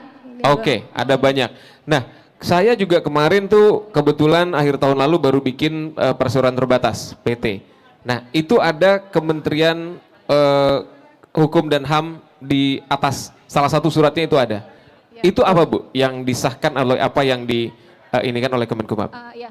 Jadi Kementerian Hukum dan HAM yang melalui AHU ini, dia mengeluarkan pengesahannya. Pengesahannya mengeluarkan SK-nya. Oke. Sertifikat pendiriannya Oke. melalui notaris itu sendiri. Jadi notaris yang mempunyai akun, kita berurusan dengan notaris, nanti notaris akan memberikan persyaratan-persyaratan apa yang diminta oleh notaris, misalnya rapat RUPS-nya, baik. akta pendiriannya. Baik. Nah, aktanya itulah yang didaftarkan ke Kementerian Hukum dan HAM. Kementerian Hukum dan HAM mengeluarkan status hukumnya. Itu tugasnya administrasi hukum umum. Oke, berarti status hukumnya itu jelas dan semuanya terdata di bawah Kanwil Kemenkumham melalui Dirjen Administrasi Hukum Umum gitu, Bu ya? Kalau melalui Kanwil tidak. Oke. Melalui notaris. Melalui notaris, Melalui iya. notaris, iya. Tapi tetap datanya ada di sana. Jadi yang mengesahkan. Langsung masuk ke database AHU online di AHU. Di pusat. Di pusat, jadi Kanwil itu hanya bisa memonitoring Oke. hanya yang terbatas yang diberikan akses oleh pusat. Baik. Nah, Bu, kita lanjutkan dengan pertanyaan AHU ini atau Administrasi Hukum Umum ini yang dilayani tadi kan banyak banget, Bu. Betul. Tapi ada nggak yang spesifik yang perlu masyarakat tahu atau hal-hal yang baru banget untuk pelayanan AHU dan apa dasar hukumnya, Bu? Yang baru banget ada beberapa ya Pak ya. Salah satunya persyaratan perorangan, lalu ada juga yang kewarganegaraan. Di mana anak yang hasil perkawinan campuran ini yang sudah terlambat, dia sudah berumur 21 tahun lewat dan sebelumnya dia tidak pernah mendaftarkan diri sebagai anak berkewarganegaraan ganda.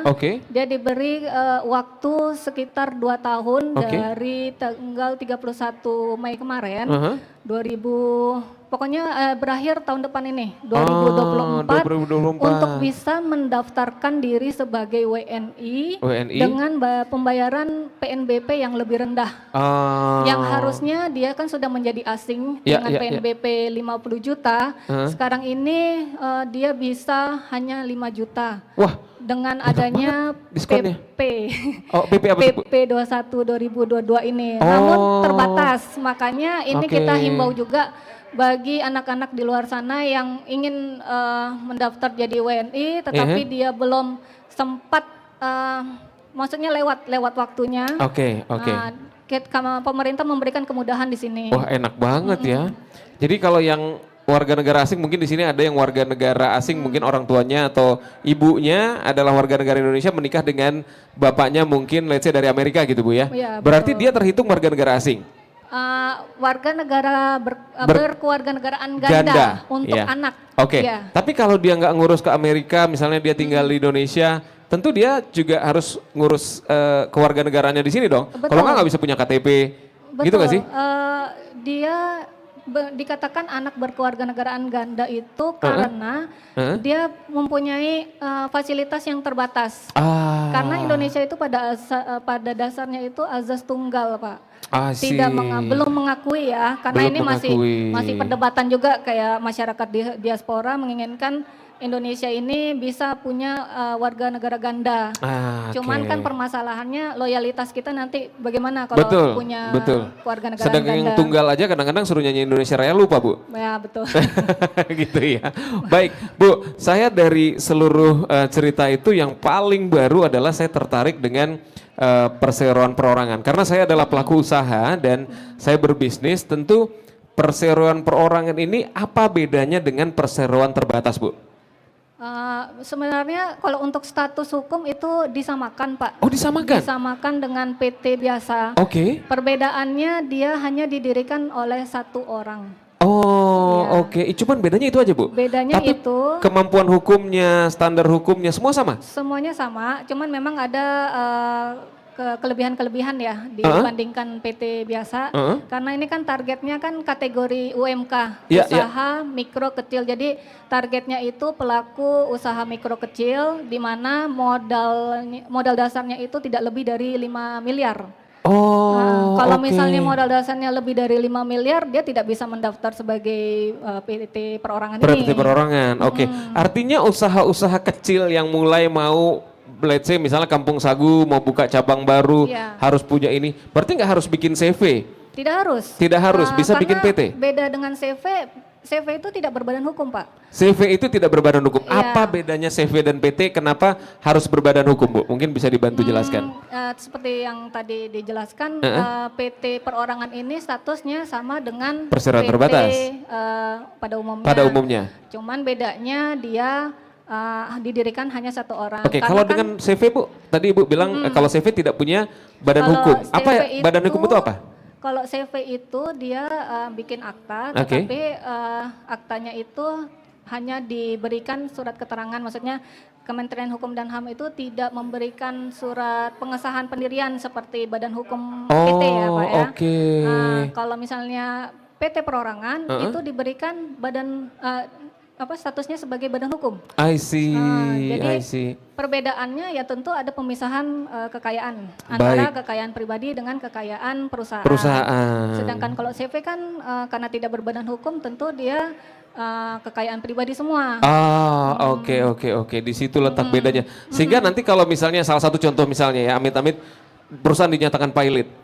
Kalau perseroan berarti yang dianggap sebagai aset perusahaan adalah aset perusahaan, tidak masuk aset pribadi. Iya, betul. Kalau CV berarti kalau perusahaannya pilot, aset pribadi pun habis. Sampai aset pribadi kadang mungkin dia bisa bangkrut.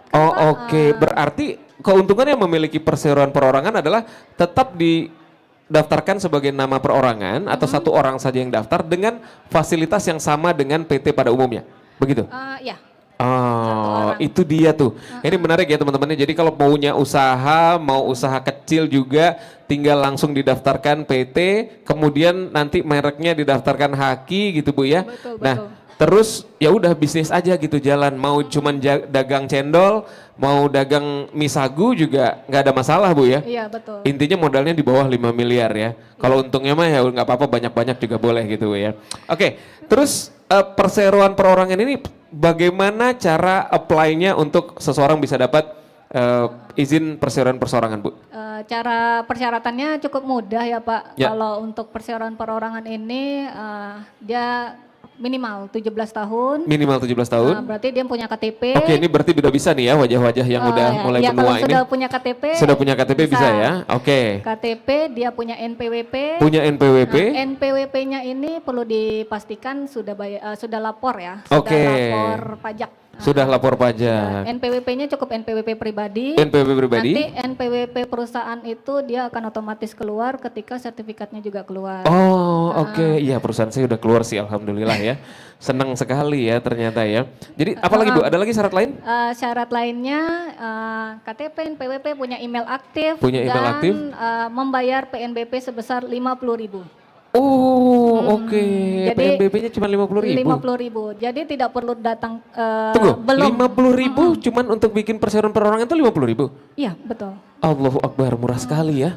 Ternyata ya enak banget buat punya perusahaan sekarang Bu ya? Betul Pak. Oke, dengan fasilitas yang sama dengan ada PT dan bentuknya adalah badan hukum? Iya. Wah, keren sekali kalau begitu.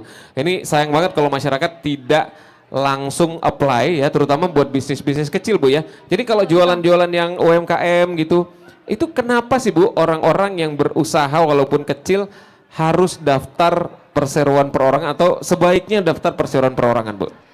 Ya memang target kita kan pelaku usaha yang saat ini belum berbadan hukum ya, masih berbadan usaha saja gitu kan.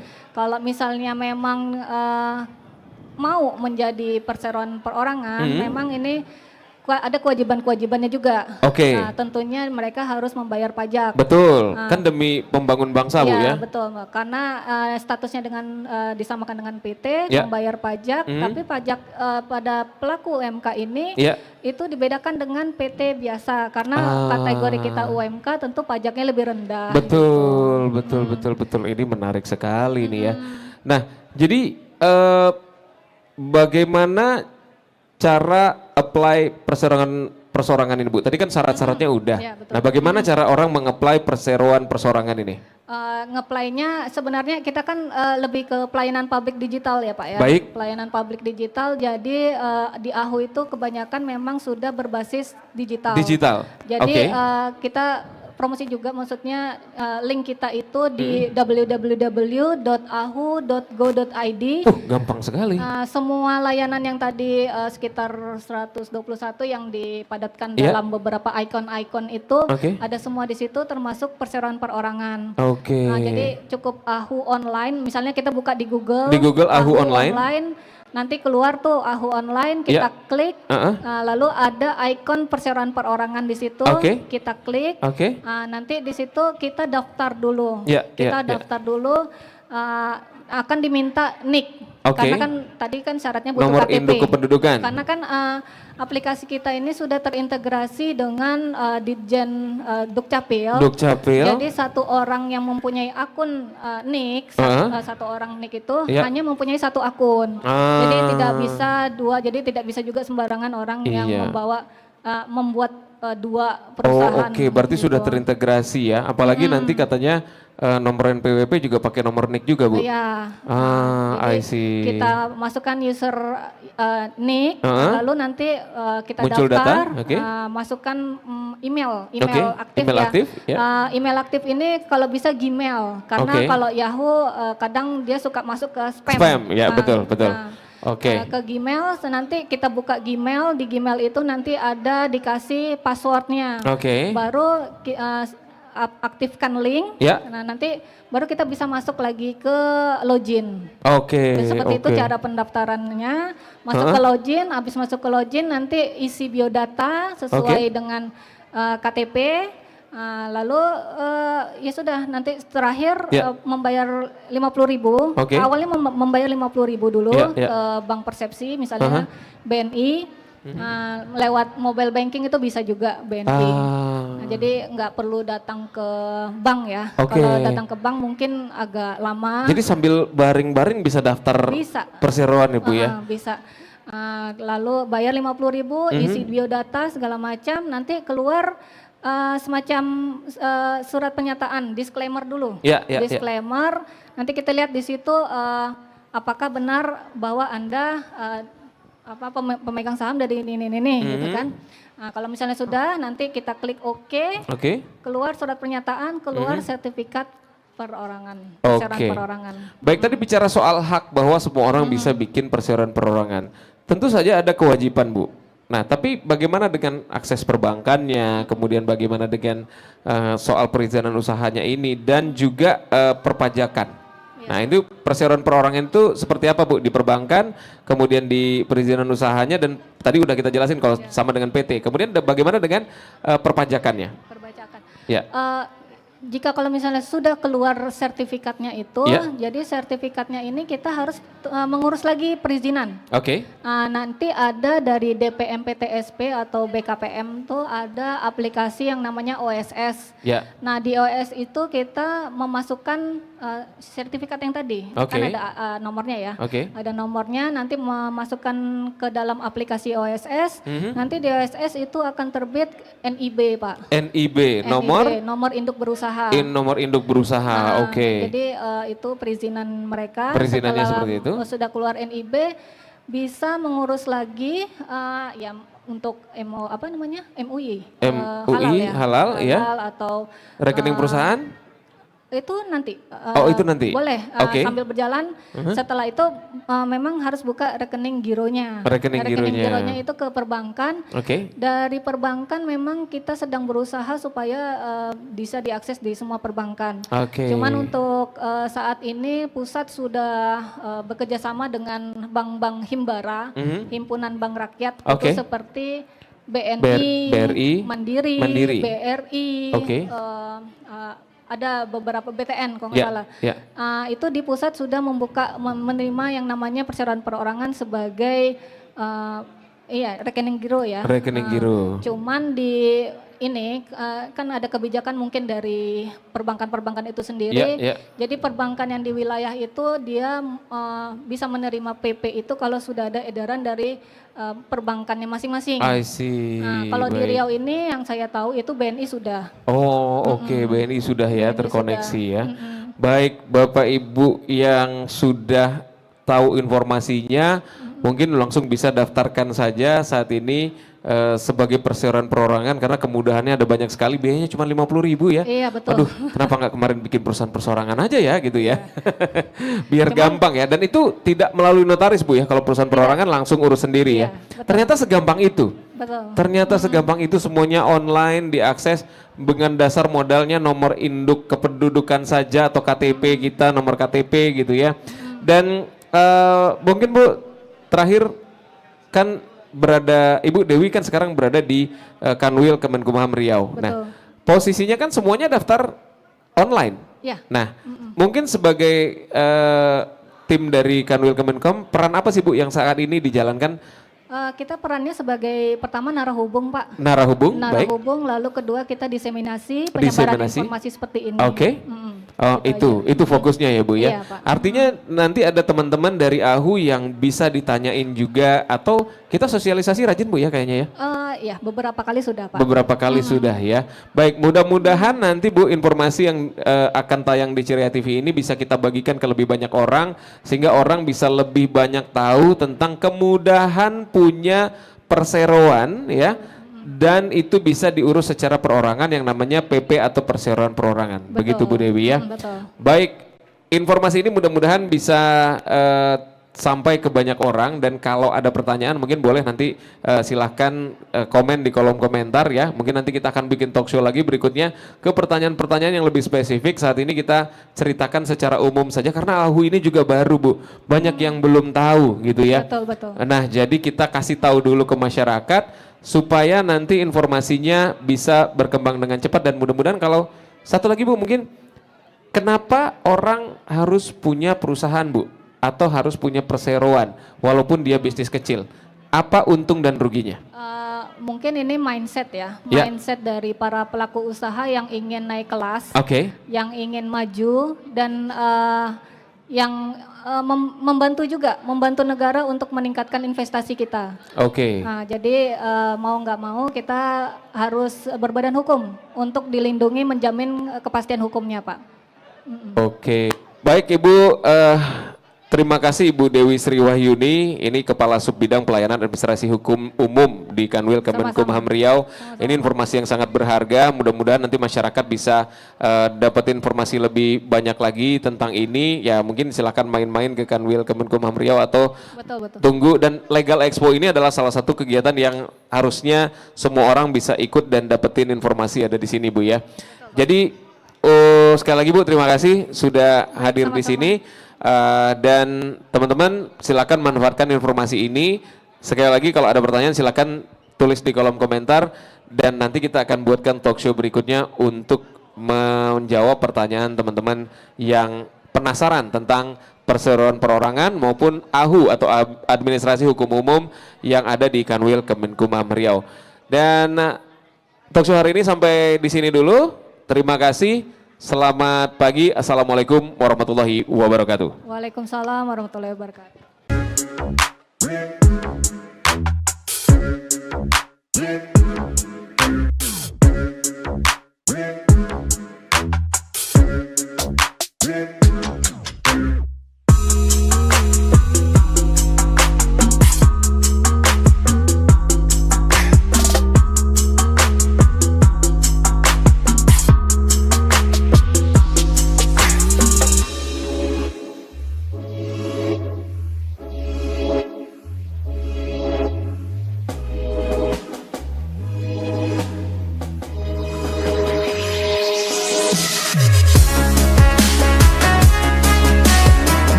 Assalamualaikum warahmatullahi wabarakatuh. Selamat pagi, kita sedang ada di Legal Expo, pelayanan dari Kanwil Kemenkumham Riau.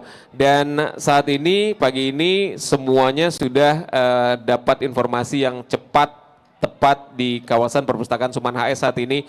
Dan kita saat ini ya akan menggali lagi informasi tentang bantuan hukum gratis. Nah, bersama saya saat ini sudah ada Ibu Nurul Aini Kamal, penyuluh hukum pertama pada kantor wilayah Kementerian Hukum dan HAM Republik Indonesia, Kanwil Provinsi Riau.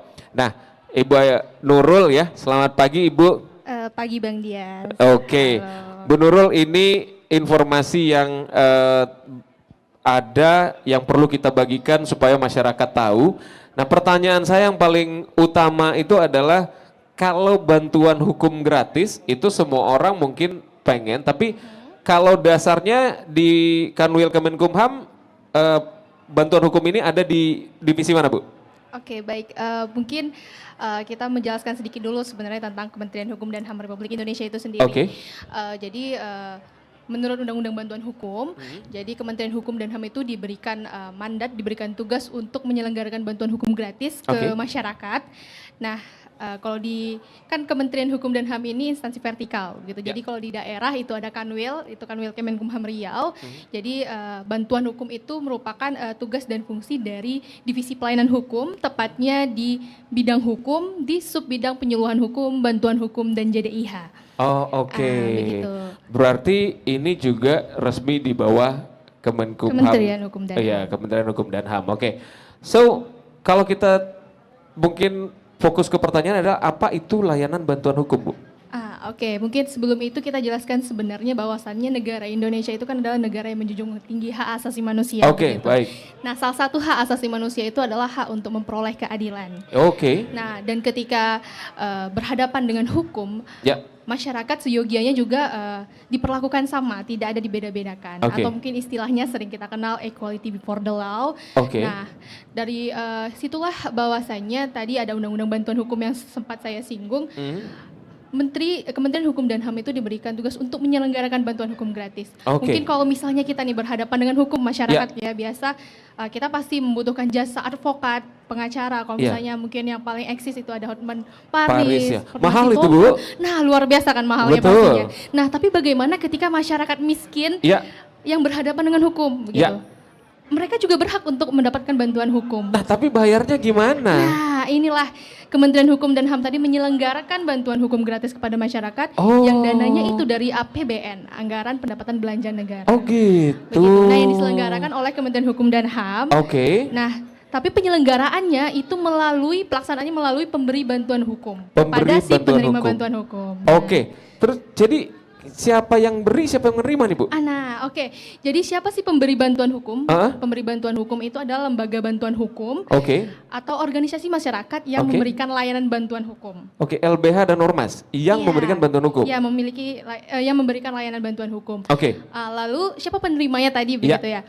Penerimanya adalah orang miskin atau kelompok orang miskin. Nah, kelompok orang miskin artinya nggak mampu bayar pakai duit pribadi, maka bisa melalui program ini. Iya, negara yang membayarkan. Negara yang bayarin. Iya, benar. Baik banget negara kita ya. Luar biasa. Luar biasa ya. Nah, kalau bantuan hukum yang diberikan tuh seperti apa, Bu, bentuknya? Nah, jadi bantuan hukum ini kepada masyarakat yang tadi bermasalah dengan hukum, berhadapan dengan hukum, baik secara litigasi maupun non litigasi. Kalau litigasi itu biasanya perkara-perkaranya perkara pidana, perdata, tata usaha negara. Itu litigasi? Ya, nah kalau litigasi ini sebenarnya lebih bantuannya berbentuk itu mungkin mewakili saat sidang, diberikan kuasa, lalu membela dan melakukan tindakan-tindakan hukum untuk si penerima bantuan hukumnya. Pernah punya contoh nggak, Bu, dalam dua hal ini? Kalau yang litigasi itu misalnya pidana perdata begitu, itu ada kasus perceraian. Kalau pidana itu ada kasus pencurian, kasus narkoba juga, begitu. Nah, itu yang litigasi. Baik. Ada lagi yang non litigasi juga. Apa itu? Kalau non litigasi itu kegiatan-kegiatannya itu kan diselesaikan di luar pengadilan. Jadi kegiatan-kegiatannya itu ada kegiatan penyuluhan hukum, pemberdayaan masyarakat, lalu juga ada kegiatan drafting dokumen. ada juga konsultasi hukum, lalu ada investigasi perkara, ada pendampingan di luar pengadilan, lalu ada 9 memang, ada banyak juga, lalu ada pendampingan perkara tadi sudah ya, di luar pengadilan sudah, lalu ada apa lagi ya? Ada negosiasi, mediasi, begitu. Yang pastinya di luar pengadilan. Di luar pengadilan. Kalau orang pengen tahu nih apa aja layanannya, yang bisa dilihat mungkin ada website nggak sih yang bisa kita kunjungi? Kalau memang websitenya itu karena ini bantuan hukum itu ada di bphn.go.id. BPHN, lalu memang kalau misalnya di sistemnya kita juga punya sistem database bantuan hukum. Itu namanya Sitbankum. Nah itu memang dari BPHN, dari terpusat begitu.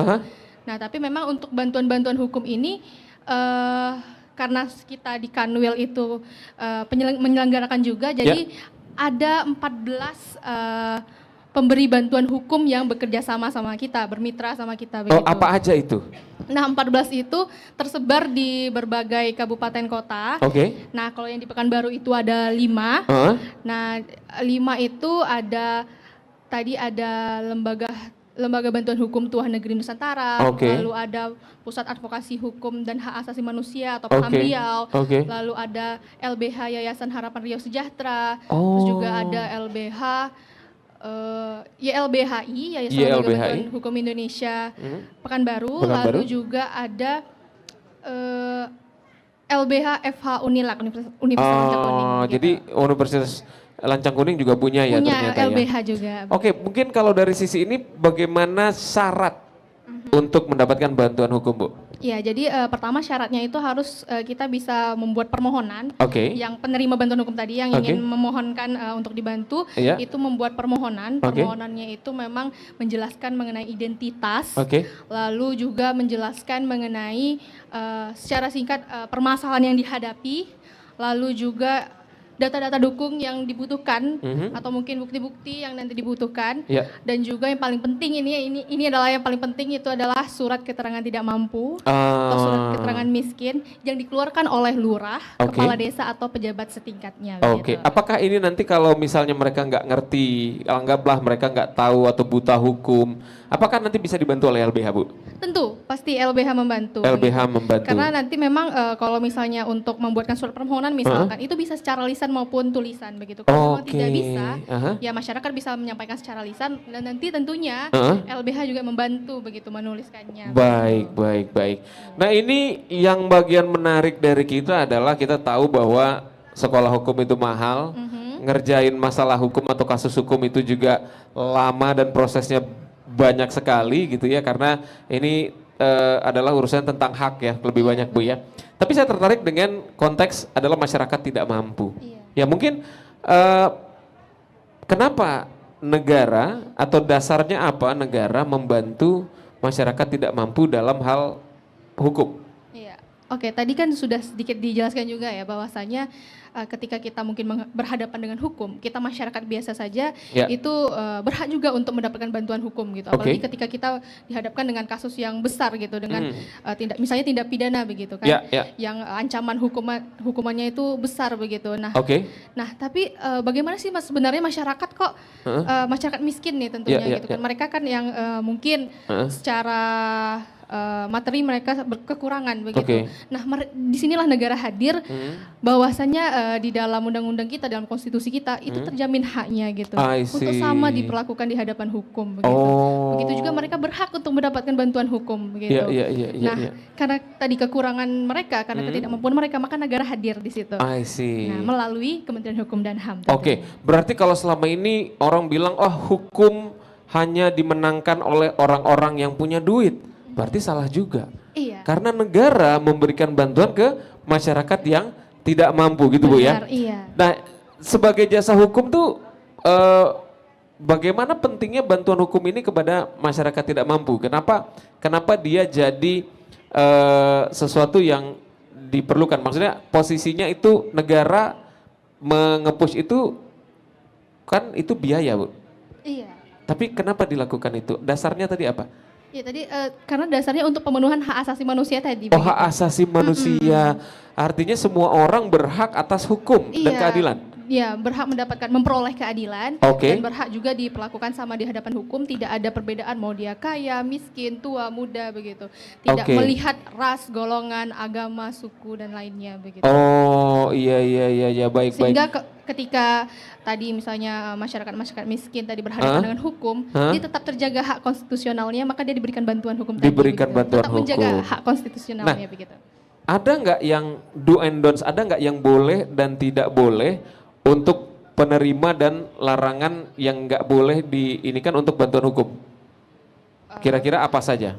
Tentunya yang diperbolehkan tuh jelas ya, tadi syaratnya itu adalah orang yang tidak mampu. Gitu. Nah memang ditujukan memang untuk orang yang tidak mampu, tadi makanya harus ada SKTM gitu kan. Nah tapi kalau untuk mungkin perkara-perkaranya saat ini tidak ada yang peraturan jelas yang harus menspesifikkan ini perkaranya apa-apa tuh belum ada. Jadi selagi itu benar-benar memenuhi syarat-syarat tadi begitu dan bisa dibantu maka bantu begitu. Oh, I see. Menarik sekali Bu. Sekali lagi mungkin boleh dijelaskan untuk di akhir sesi ini bahwa kenapa atau bagaimana cara masyarakat untuk mendapatkan bantuan hukum dari tipe masyarakat yang mungkin kurang mampu atau tidak mampu. Itu seperti apa Bu kira-kira? Mungkin cara-caranya untuk mendapatkan bantuan hukum. Jadi kantor wilayah Kementerian Hukum dan HAM tadi sudah saya jelaskan kita punya mitra kerja, yaitu adalah 14 lembaga bantuan hukum dan yang bisa tadi saya juga sedikit lupa pemberi bantuan hukum itu harus terverifikasi dan terakreditasi oleh Kementerian Hukum dan HAM. Jadi yang terverifikasi dan terakreditasilah yang bisa memberikan bantuan hukum. Gak boleh masyarakat. Ada yang ngaku-ngaku kalau belum terakreditasi Bu ya? Iya benar, karena jadi penyalurannya dananya itu tadi kan melalui PBH tadi pemberi bantuan hukum tadi. Nah, tapi yang terakreditasi dan terverifikasi. Baik. Ada 14 di Riau, 5 diantaranya di Pekanbaru, selebihnya itu ada di Rokan Hulu, Rokan Hilir, Indragiri Hulu, lalu Kampar, Pelalawan, Siak, Dumai, dan Bengkalis. Begitu. Bagaimana untuk tahu mereka sudah terverifikasi dan terakreditasi? Nah itu datanya bisa di Sitbankum juga, di Kanwil juga ada, jadi mungkin bagi masyarakat yang tadi ingin berkonsultasi terkait dengan dengan pemberi bantuan hukum begitu, bisa menghubungi kantor wilayah Kementerian Hukum dan HAM.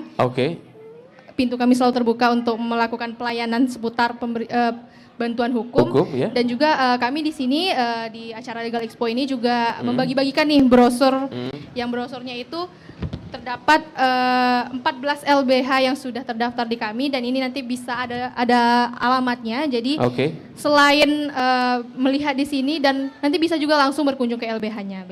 Baik. Mungkin nanti teman-teman dari Pekanbaru Event juga boleh jadiin bantuan hukum ini konten ya.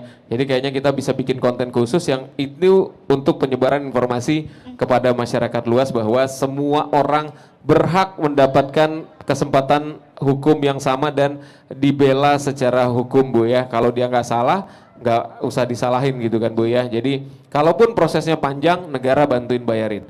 Gitu ya Bu ya. Baik, untuk mungkin ada lagi Bu yang pengen disampaikan kepada masyarakat luas? Ya mungkin penutupnya Kementerian Hukum dan HAM itu hadir untuk memberikan bantuan hukum kepada masyarakat. Jadi masyarakat yang tidak mampu tidak perlu khawatir begitu. Ketika berhadapan dengan hukum bisa menghubungi kantor wilayah Kementerian Hukum dan HAM atau nanti melalui langsung lembaga bantuan hukum yang sudah terdaftar di kami begitu. Silahkan monggo datang ke kantor kami, tentunya di jam kerja Senin sampai Jumat dari jam 7.30 sampai jam 16.30. Nah itu kita bisa konsultasi seputar pemberian bantuan hukum. Dan nanti kalau misalnya terjadi hal-hal mungkin selama pemberian bantuan hukum tidak sesuai nih sebagaimana dengan aturan, bisa melapor juga ke kami karena kami juga di kantor wilayah itu di bawah Pak Kadif pelayanan hukum, Pak Kakanwil, lalu juga ada Pak Kabid Hukum, kami itu sebagai panitia pengawas begitu. Jadi monggo kalau misalnya ada mengalami kendala bisa melaporkan ke kami gitu. Baik. Terima kasih sekali lagi Bu Nurul Aini Kamal ya. Beliau ini adalah penyuluh hukum pertama pada kantor wilayah Kemenkumham Riau dan beliau sudah jelaskan banyak hal tadi sehingga Untuk masyarakat yang belum tahu, silakan main-main ke Kanwil Kemenkumham Riau. Posisinya kalau di Pekanbaru ada di Jalan Sudirman setelah kantor Pos Indonesia. Nomor ya. 233. 233. Nah, Jalan Sudirman nomor 233 Pekanbaru Riau. Jadi silakan datengin kantornya. Mungkin nanti Mbak Nurul juga ada di sana ya. Iya, Mostly hampir setiap hari. Dan untuk itu sekali lagi masyarakat yang ingin dapat bantuan hukum langsung ke Kanwil Kemenkumham Riau atau hubungi LBH-LBH yang sudah terverifikasi dan terakreditasi oleh Kemenkumham Republik Indonesia. Dan untuk talkshow hari ini tentang bantuan hukum gratis kita cukupkan sampai di sini. Terima kasih buat yang sudah menonton acara ini. Yang punya pertanyaan silakan ajukan di kolom komentar tentang bantuan hukum gratis ini tadi. Sehingga semua masyarakat yang juga butuh bisa kita bantu untuk mendapatkan kesempatan hukum yang sama. Sekali lagi Bu Nurul terima kasih. Dan acara talkshow hari ini kita cukupkan sampai di sini. Terima kasih, selamat pagi dan assalamualaikum warahmatullahi wabarakatuh.